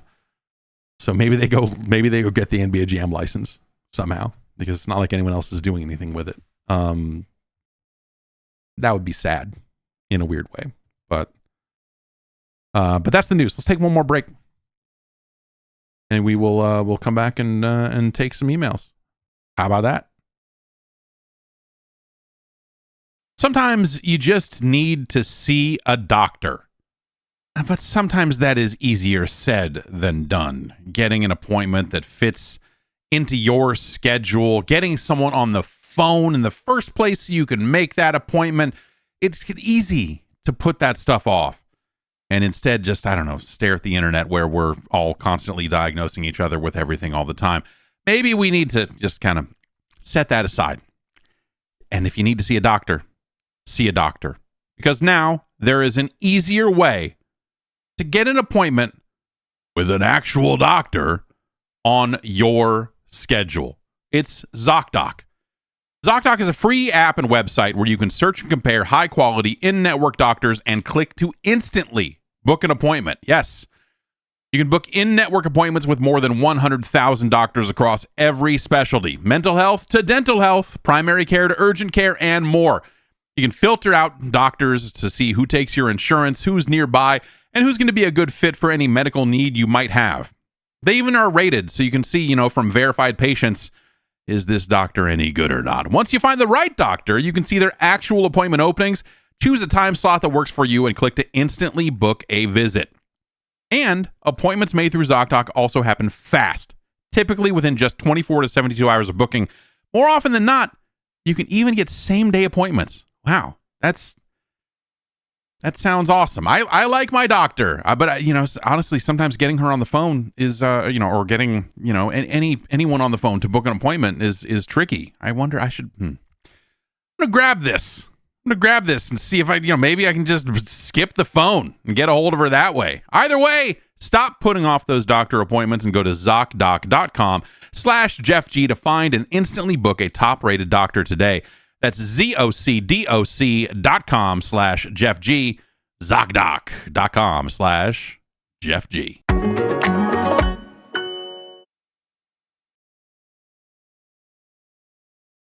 Okay, and now your emails. Write to podcast@guard.bike, and I will read your emails and do something with them. I don't know, maybe read them on the show. Who can say, really? We have an email here from Tyler from Virginia, who wants to get into podcasting. Finally, there's never been a better time to get into podcasting. I've had a pretty significant change in my life that boils down to having the flexibility to pursue my interests. Do you win the lottery? I want to talk and write about games, but I can't even get a freelance job to save my life. Many unanswered applications. So my question is this: if I want to start a regular podcast and streaming schedule, what do I need to know? I have consoles and a great PC and a little journalism experience. How best should I store my recordings and get the word out? I'm not expecting to be profitable or popular, but I've always wanted to get my thoughts on games out there. I have another buddy willing to do this with me as well. Thanks in advance. So there are, there are a lot of different ways to host a podcast. I mean, if you want to do it as video, then I think you are looking into like, oh, okay, we need to, I would say probably the easiest way to do guests, or the cheapest way to do guests on video, or to do more than one person on video and do it remote, is to capture a Discord call, and go that way with it. There are, like I am paying for a service that does all this stuff because I want to be able to just send a URL to, because I'm, since it's like theoretically random guests, I can just send them a URL and they can connect to it that way instead of like having to get on Discord and do all this other stuff. And that's overkill. You'll know if you need that at the time, after you've done it a bunch. You'll go like, isn't Discord is not the way to, not enough. But I would start there. And you can just upload stuff to YouTube. Anyone can. It's true. You could, there are different places to host a podcast. My podcast hosting is handled by the company that I'm signed up to for ads, like the company I'm represented by for ads. They handle all the podcast hosting stuff. Prior to that, I was using Simplecast, which is fine. There are cheaper options than Simplecast out there as well, depending on what you're looking for. The thing I would say to look out for when figuring out where you're going to host your podcast is that some podcast hosts prevent you from selling ads unless they are the ones selling the ads. Some of them bake that into whatever terms of service they have. And so that's why I ended up going with Simplecast at the time, because a lot of the other ones I was looking at was like, oh, and you can make money on a podcast if you let us sell your ads. And I'm like, I know. But dude, I don't know, go set up a ghost website, and or if you want to write, and if you want to do a podcast, just upload a podcast somewhere. And the annoying thing about podcasts, Mark Maron is getting out of the podcast game here in the near future, because he's felt the heat from the Jeff Gerstmann show primarily over the years, because he and I have been podcasting for just about the same length of time. Actually, I think I've been doing it anyway. He's finally getting out. And he's been doing a bunch of interviews and kind of talking about a lot of stuff about the state of podcasting and whatever else. And he's talked about the kind of the way that like the expectations for podcasts now have changed, and a lot of them are now like videos, and that everyone is doing a video podcast. Even this is now a video podcast. Like I've been on a video podcast now for 7 years, 10 years, something like that. And I think a lot of them suck. I think a lot of them are fucking terrible. Because a lot of them are ditching the thing that makes podcasts matter in the first place. And they're basically just doing video shows. And they're basically just doing like talk shows. And it's not the same thing anymore. So I always the thing I try to keep in the back of my mind, even as this has become more and more of a video thing, is that the overwhelming majority of people are only listening to the show. Even people who watch the video are tabbing over to another tab. They're not necessarily watching the video. And so the amount of effort I think you should put into the video version of your show, I think should be low. Personally, I don't think it's necessarily worth putting a fuck ton of effort into a video version of a podcast. Now, if you're doing another video show and you're doing another, like all of that sort of stuff, and I think that there are reasons to make that stuff look good. And obviously this shot that you're staring at me at, if you are looking at this video version, this could look better. It could, but I don't think it necessarily needs to, at least for a podcast that primarily is going to be listened to. Not live. It's going to be listened to after the fact, even. So, yeah. So I think that as everyone has gone to these like incredibly convoluted garbage setups of just like, we've got a couple of couches and then we want to have good microphones. So we have these microphones craned in at these impossibly fucking dumb angles so that they can kind of still sit in front of this couch and everyone's just sitting on a couch, just vibing. I think that's a fucking awful look for a podcast, because I think if you're doing a couch show, you should be wearing a fucking lavalier. Like it's, you know, simple stuff, man. Like if you're doing a goddamn, or yes, even worse, someone's holding a fucking microphone in their goddamn hand while they're talking. Like, what are you doing? Just bananas. And so they're running like low rent talk shows. They're not doing, that's not a podcast, but increasingly it doesn't matter, right? So I don't know. I still believe in the audio format. It's still the thing I primarily focus on when it comes time to putting this show out. And the video version of this show is a byproduct of the way it is produced. It is not a focus, and I've always felt that way. I always thought that it should look like when Howard Stern's radio show, like at best it should look like Howard Stern's radio show when it was being broadcast on like E or whatever it was. But ultimately it should just look like, and no one's gonna remember this, remember when Don Imus was on like fucking C-SPAN or whatever?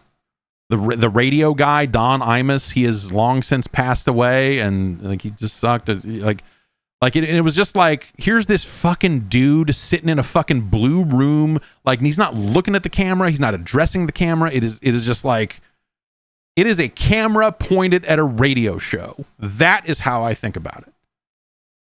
And I think that's what matters. I think spending a ton of time gussying up and trying to pretty up your podcast, I think you eventually are detracting from the audio version of the show, which maybe other people's numbers are different, but by and large, people listen to podcasts. They don't watch them.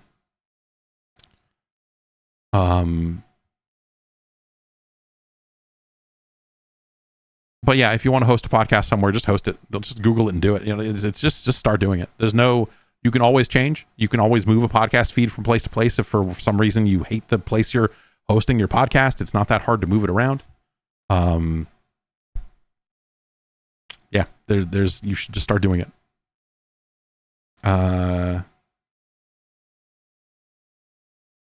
Landon from St. Paul writes in and says, I'm getting married in a couple of weeks, and the immense anxiety is already setting in. Do you have any recommendations that might help me enjoy my day instead of just being a gigantic nervous wreck for 24 hours straight? Two things. One thing, this email reads like you sent it into multiple podcasts, so congratulations. And two, just remember why you're doing it in the first place. I feel like that's a relatively, that's just seems like a pretty straightforward thing. Is to remember why you agreed to get, like getting married can be a stressful thing because you're planning a wedding and all of that, like all of that other stuff is like a lot, you know. You're dealing with, are the guests going to be this and the guests, like whatever. You're getting married to get married. Remember that is the reason why you're doing this in the first place. And that should be fine. If it's not, well, maybe think about why that is. Jedi Moss 4 writes in, say, I'm looking forward to the new Kirby Air Riders game, but the fact that the game exists at all is kind of nuts. It's a sequel to a 20-plus-year-old game that, let's be honest, didn't exactly light the world on fire critically or commercially. It would make sense if it was something that Sakurai pushed for, but Sakurai recently revealed in the Air Riders Direct that it was actually Nintendo and HAL that requested a new Kirby Air Ride game and asked Sakurai to direct it. I'm happy the game exists, but I do wonder why on earth is Nintendo making this game? It is not obvious from a business perspective why a sequel is getting made, unless there's something I'm missing. They probably wanted to find a smaller project that Sakurai could develop that isn't a full-on Smash Brothers game, so that he doesn't fucking die in the process. They maybe also knew that Mario Kart was going to be kind of a little bit of a different game than the traditional Mario Kart, so they're like, well, maybe that leaves room for another racing game.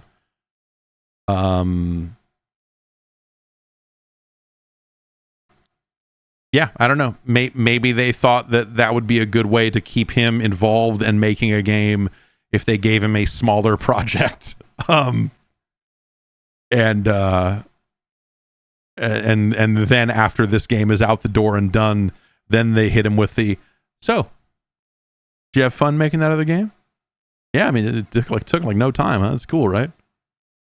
What do you think about, you make another, how about you maybe want to make another one of these Smash Brothers games? We're thinking maybe make another one of these Smash Brothers games. I mean, you did so good on the Kirby game, like, why wouldn't, hey, what do you say? What do you say? Maybe it's their way of talking him back in the door for another 7 years of darkness.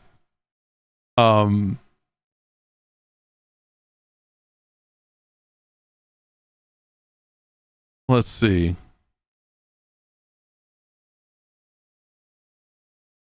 Joseph from Madison writes in and says, with Call of Duty embracing the multiversification of gaming, with stuff like Beavis and Butthead, Seth Rogen, and Nicki Minaj as playable characters, how long until other annual franchises cave in? It's almost hard to believe that we can't lob an alley-oop from Darth Vader to Iron Man in NBA 2K yet. FIFA, Madden, and 2K all make their money off of Ultimate Team packs. I feel like it's only a matter of time before you can buy a bundle that lets you score touchdowns with Snoop Dogg. Am I too cynical in believing this? Yeah, I mean, you're right that it's maybe a little weird that this stuff hasn't happened. Inside of those sports games. But I do think there's something to be said for, like, making sure the sport is treated well. And I think that the NFL probably wants football to be taken somewhat seriously. And when you start putting Snoop Dogg into the game and having him dominate real NFL players, if you've got Nicki Minaj fucking breaking backs with bone-crushing truck stick action, then I think that you probably reach a point where the NFL doesn't want that. They want the game to be taken seriously. They want the game to be realistic. Realistic, not real, because they obviously don't want you to spend a bunch of time talking about concussions and all of that sort of stuff. So, I think that's probably why we haven't seen that much stuff. I think if you are going to see celebrities mix it up with sports people in a game, it would be in a different game. It would not be in Madden. It would be in NFL Kids Challenge. You can play as Shaq, and you can play as fucking Jamie Kennedy, and you can play, all of this. All the stars are here. Vic Tayback is here.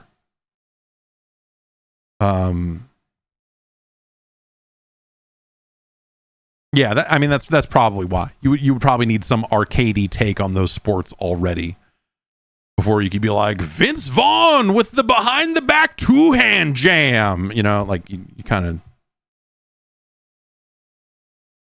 you need to take it a little bit more seriously. Let's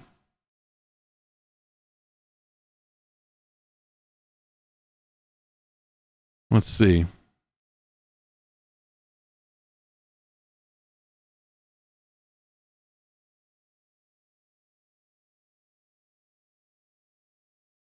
Vaughn from Northern Ireland writes in and says, I've never understood why the PlayStation 3 still seems to have a reputation as a bad console. It had a rocky launch for sure, but by the end of its life, I feel like its library was very well rounded. Sony's big expensive first-party games are well regarded, but it also had great third-party exclusives like Metal Gear Solid 4 and the Yakuza series, cult classics like Valkyria Chronicles, Downloadables like Journey and Super Stardust HD, and of course the greatest game of the generation, Wet and Super Rub-a-Dub. Yeah.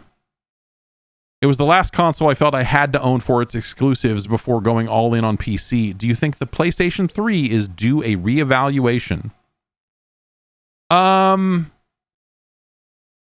So yes and no. I do think that you're probably right that, you know, like, I think a lot of people kind of gloss over some of the games released on that platform, but I think that you also, it is a situation where you have a lot of games, Western developed games in a lot of cases, but not, I mean, you know, stuff like Bayonetta too, but like, you have these situations where the PlayStation 3 is like runs the game worse than the Xbox 360. And not just because the PlayStation 3 controller is trash, which is also a factor here. The PlayStation 3 controller is trash. Those triggers are garbage. The sticks don't feel good because they're way too loose. Like, it's not a great controller. But that is the big part of it is that you have a lot of, you know, situations. Remember that this is the first generation where the Unreal Engine was really a massive factor. And at least in those early days, a lot of developers were having trouble getting Unreal Engine games to run well on PS3. And so the 360 was just better at handling, or, you know, like it was just easier to get those games up and running. You know, you had situations where stuff like I mean, those are not Unreal Engine games, but like the Bethesda games were all fucked up on PS3 compared to 360. You know, just memory leaks and crashes and like just, they were fucked up. And so I think that's where this reputation really sort of sticks these days. Like, I agree with you that there are certainly a lot of big games on the PlayStation 3, but also I think the other thing to remember is that a lot of gaming changed around this generation in terms of having more online games, and by and large, Xbox Live was a better service than PSN. Even if PSN didn't cost any money, you know, you had trophies coming in late and getting patched in over the course of the PS3 generation. So you have PS3 games that don't have any trophies, and like just weird comparison points like that, where the PS3 just didn't have as smooth of an experience at playing games online. And then also, you know, you have the rise of shooters in 2007. You know, you have Call of Duty coming out and doing what it did to the video game industry, and the PlayStation 3 controller was not a great way to play those games. And so you know, between the Xbox 360's reputation as a console for people who want to play shooters, because it's the place where Halo cut its teeth and blah, blah, all that other stuff, and then Call of Duty being better on that platform than it is on PS3, whether that's just from a controller standpoint or otherwise is maybe up for debate. I think it was just like the 360 benefited from being the right place to play what had become the most popular genre of games over the course of that generation. Shooters. Obviously, that's a very Western take on it. And the reason why that's a Western take on it and why it still holds up is, you know, because you have to take the worldwide sales into account for the PS3 before it catches up and beats it in overall kind of install base. But yeah, I think that's why the PS3 got the rep that it got, is because its online stuff was not nearly as well developed or like baked in at a system level the way it was on 360. So it just wasn't as forward thinking about that stuff and not as smooth as that stuff was. The controller was not great, and you had a lot of games that just weren't necessarily ported well to the PS3. I mean, remember, that's, you know, I want to say that, like, you know, Iron Galaxy just had its, what was it, like 17th anniversary or something like that. Like, remember, like that team came out of Midway, and Midway was one of the handful of studios where they were getting Unreal Engine games running on PS3 really, really well at a time when other studios couldn't. And so if I remember right, if I remember the lore here, Iron Galaxy got its start by being the people that made those PS3 Unreal Engine games run well for Midway, and now they will do it for your game too. And so they were able to get a lot of work by just being like absolute commandos on that generation of Unreal for both consoles. And yeah, so, you know, but that's, I think my understanding, my remembrance of it by and large is that, you know, there was just a lot of stuff there that was slightly stacked against the PS3. Not end of the world stuff, but enough stuff that, like, you know, I think the reputation holds for the most part. Kind of depends on how you feel about those exclusives always, you know.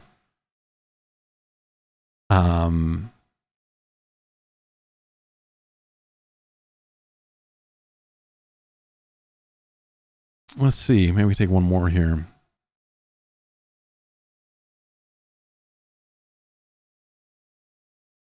James in London writes in and says, what's your favorite live service game of all time? My guess would be Diablo 3. Might not even qualify, so I'm probably way off.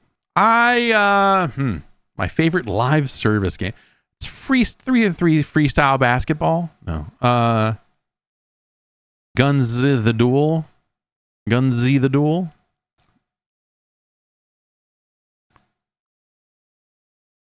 You know, it's probably Phantasy Star Online. Well, Phantasy Star Online didn't really get updates. It's not really a service, you know, like PSO2 is certainly a service. But I don't know that I would say that it's my favorite. Recyclable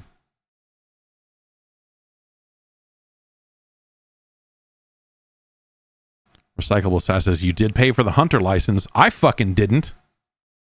When they came out and said, hey, here's PSO V2, and now you need to pay us a fee to play it online, I said, the fuck I do. How about you take your Hunter's license and shove it up your fucking ass? I am not paying. No way. For the amount of content that was in V2 over the original PSO, the idea that they wanted to charge a regular fee for a subscription to it was disgusting.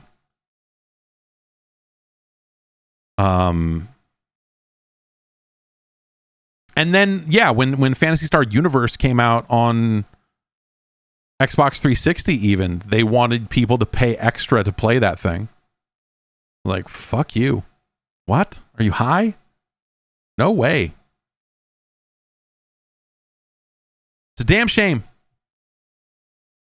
No, I don't know, man. Live service shit, dude. Destiny 2, maybe? I've had amazing times with Destiny 2 over the years. I would not say that I had any of those times in the last 5 or 6 years. But I don't know. Does Rumbleverse count? You know, yeah, this is, Yes, APB Reloaded. No, the original APB. Yeah, I don't know that I have a great answer to that question. There are certainly some that I've played for like a lot of hours.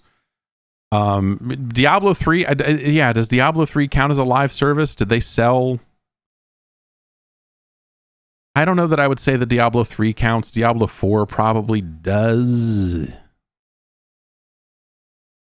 I guess Diablo 3 does. Yeah, I don't know. It's yeah, I'd have to rethink. I'd have to think about what the updates were to Diablo 3 and what the cadence of those updates were and everything else. But yeah, I don't know that I have a great answer to that question.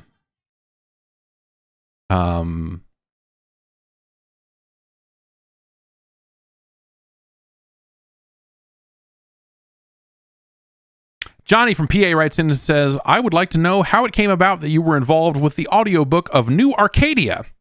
And how was the experience of it? It was a cool series and I enjoyed it and your part very much. Great job. Thank you. So I did some voice acting for a couple of audiobooks in the New Arcadia series. The second one was relatively recently released. Where I played the character of Mad Nads. It was super fun. Eric, the author, got in touch and was like, hey, would you be interested in doing this? I have a part that I was like, yeah, that sounds super fun. And we did the first one years ago. and it was very easy to do. I sat down in front of a microphone in front of a podcasting type setup, and we got on a Zoom call, and you know, I kind of had the lines, and it's not a super long part. Not like narrating an entire audiobook. It's more kind of voice acted sort of thing. And so I came up with my take on what this character should probably sound like, and we did that, and did a few reads of all the lines, and then he came back and was doing another audiobook for the second book, and did that. Gosh, that was, when did we do that? That was earlier this year, I guess, right? And I guess was that the third book in the, anyway. That is out now with me reprising my role. I have the details here. Let me look this up. Yes, the new Arcadia.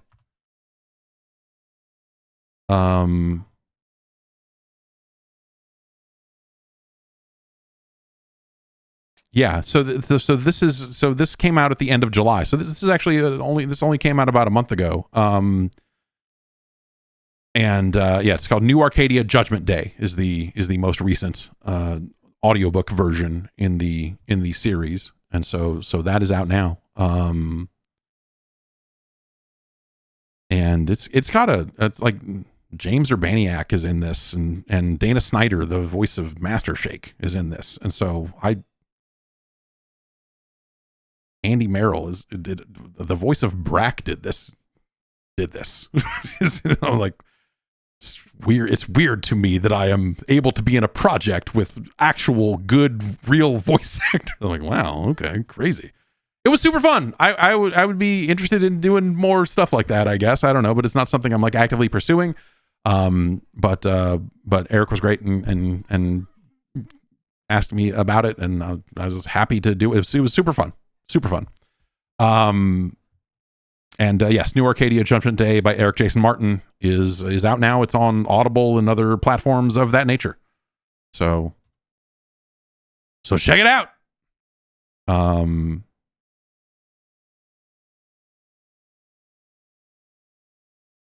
There's a there's a trailer. I'll grab this trailer and I'll throw it up on the Discord.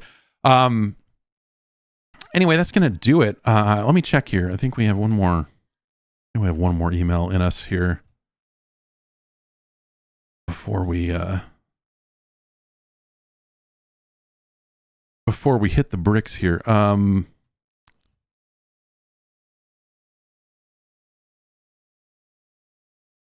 Let's see.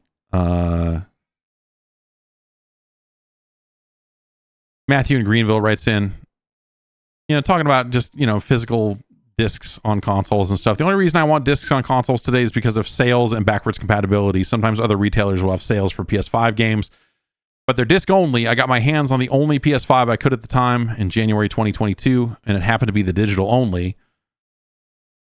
Mind you, I only have like 10 physical discs for my PS4, but there are games that I also bought on sales and haven't even started yet, so the chances of me plugging in my PS4 to play them is slim. So none of those games are anything to me now. My hopes were raised and dashed when Sony released the disc attachment, but only for the next run of PS5s, not for the original digital model. Yeah, it's a bummer, right? They decided, we're actually going to release a second disc, like an actual disc drive add-on for these digital units, but oh, by the way, they don't work with all the ones we already sold. Like, yeah, that's a real bummer that they didn't do that. I wonder if that's something you could hack together. Like if you just said screw it and you cracked the case off of your original digital model, could you find a way to plug in a drive, wire it up somehow? Why would they do that? People are acting like this is a surprise to them. But yeah, no, this at the time they said that, because they had already released the slim PlayStation 5 with that add-on in mind. And so because of the way those things connect to the board and everything else, they wanted it to be something that plugged in a very specific way. It's not just a USB drive. And so there are no user accessible ports on a, on a first gen digital PS5 where you could plug that drive in, because they weren't accounting for it then. So that is almost certainly why that happened the way it did. And it's really a factor of them simplifying the product line in a way that, you know, the versions that have a drive on them, probably those drives are removable. They're just in a slightly different case or whatever, right? And it probably helps them simplify the production process of building PlayStation 5s to do them that way. That's almost certainly why they are that way. Anyway, that's going to do it. Thanks everybody for writing in. Again, podcast@guard.bike is the email address. Drop me a line. We'll talk about video games. Thanks everybody for listening. I need to play some Shinobi. I got a copy of Shinobi late last night. Sometime yesterday. Sega sent over a copy of Shinobi and I haven't had time to touch it.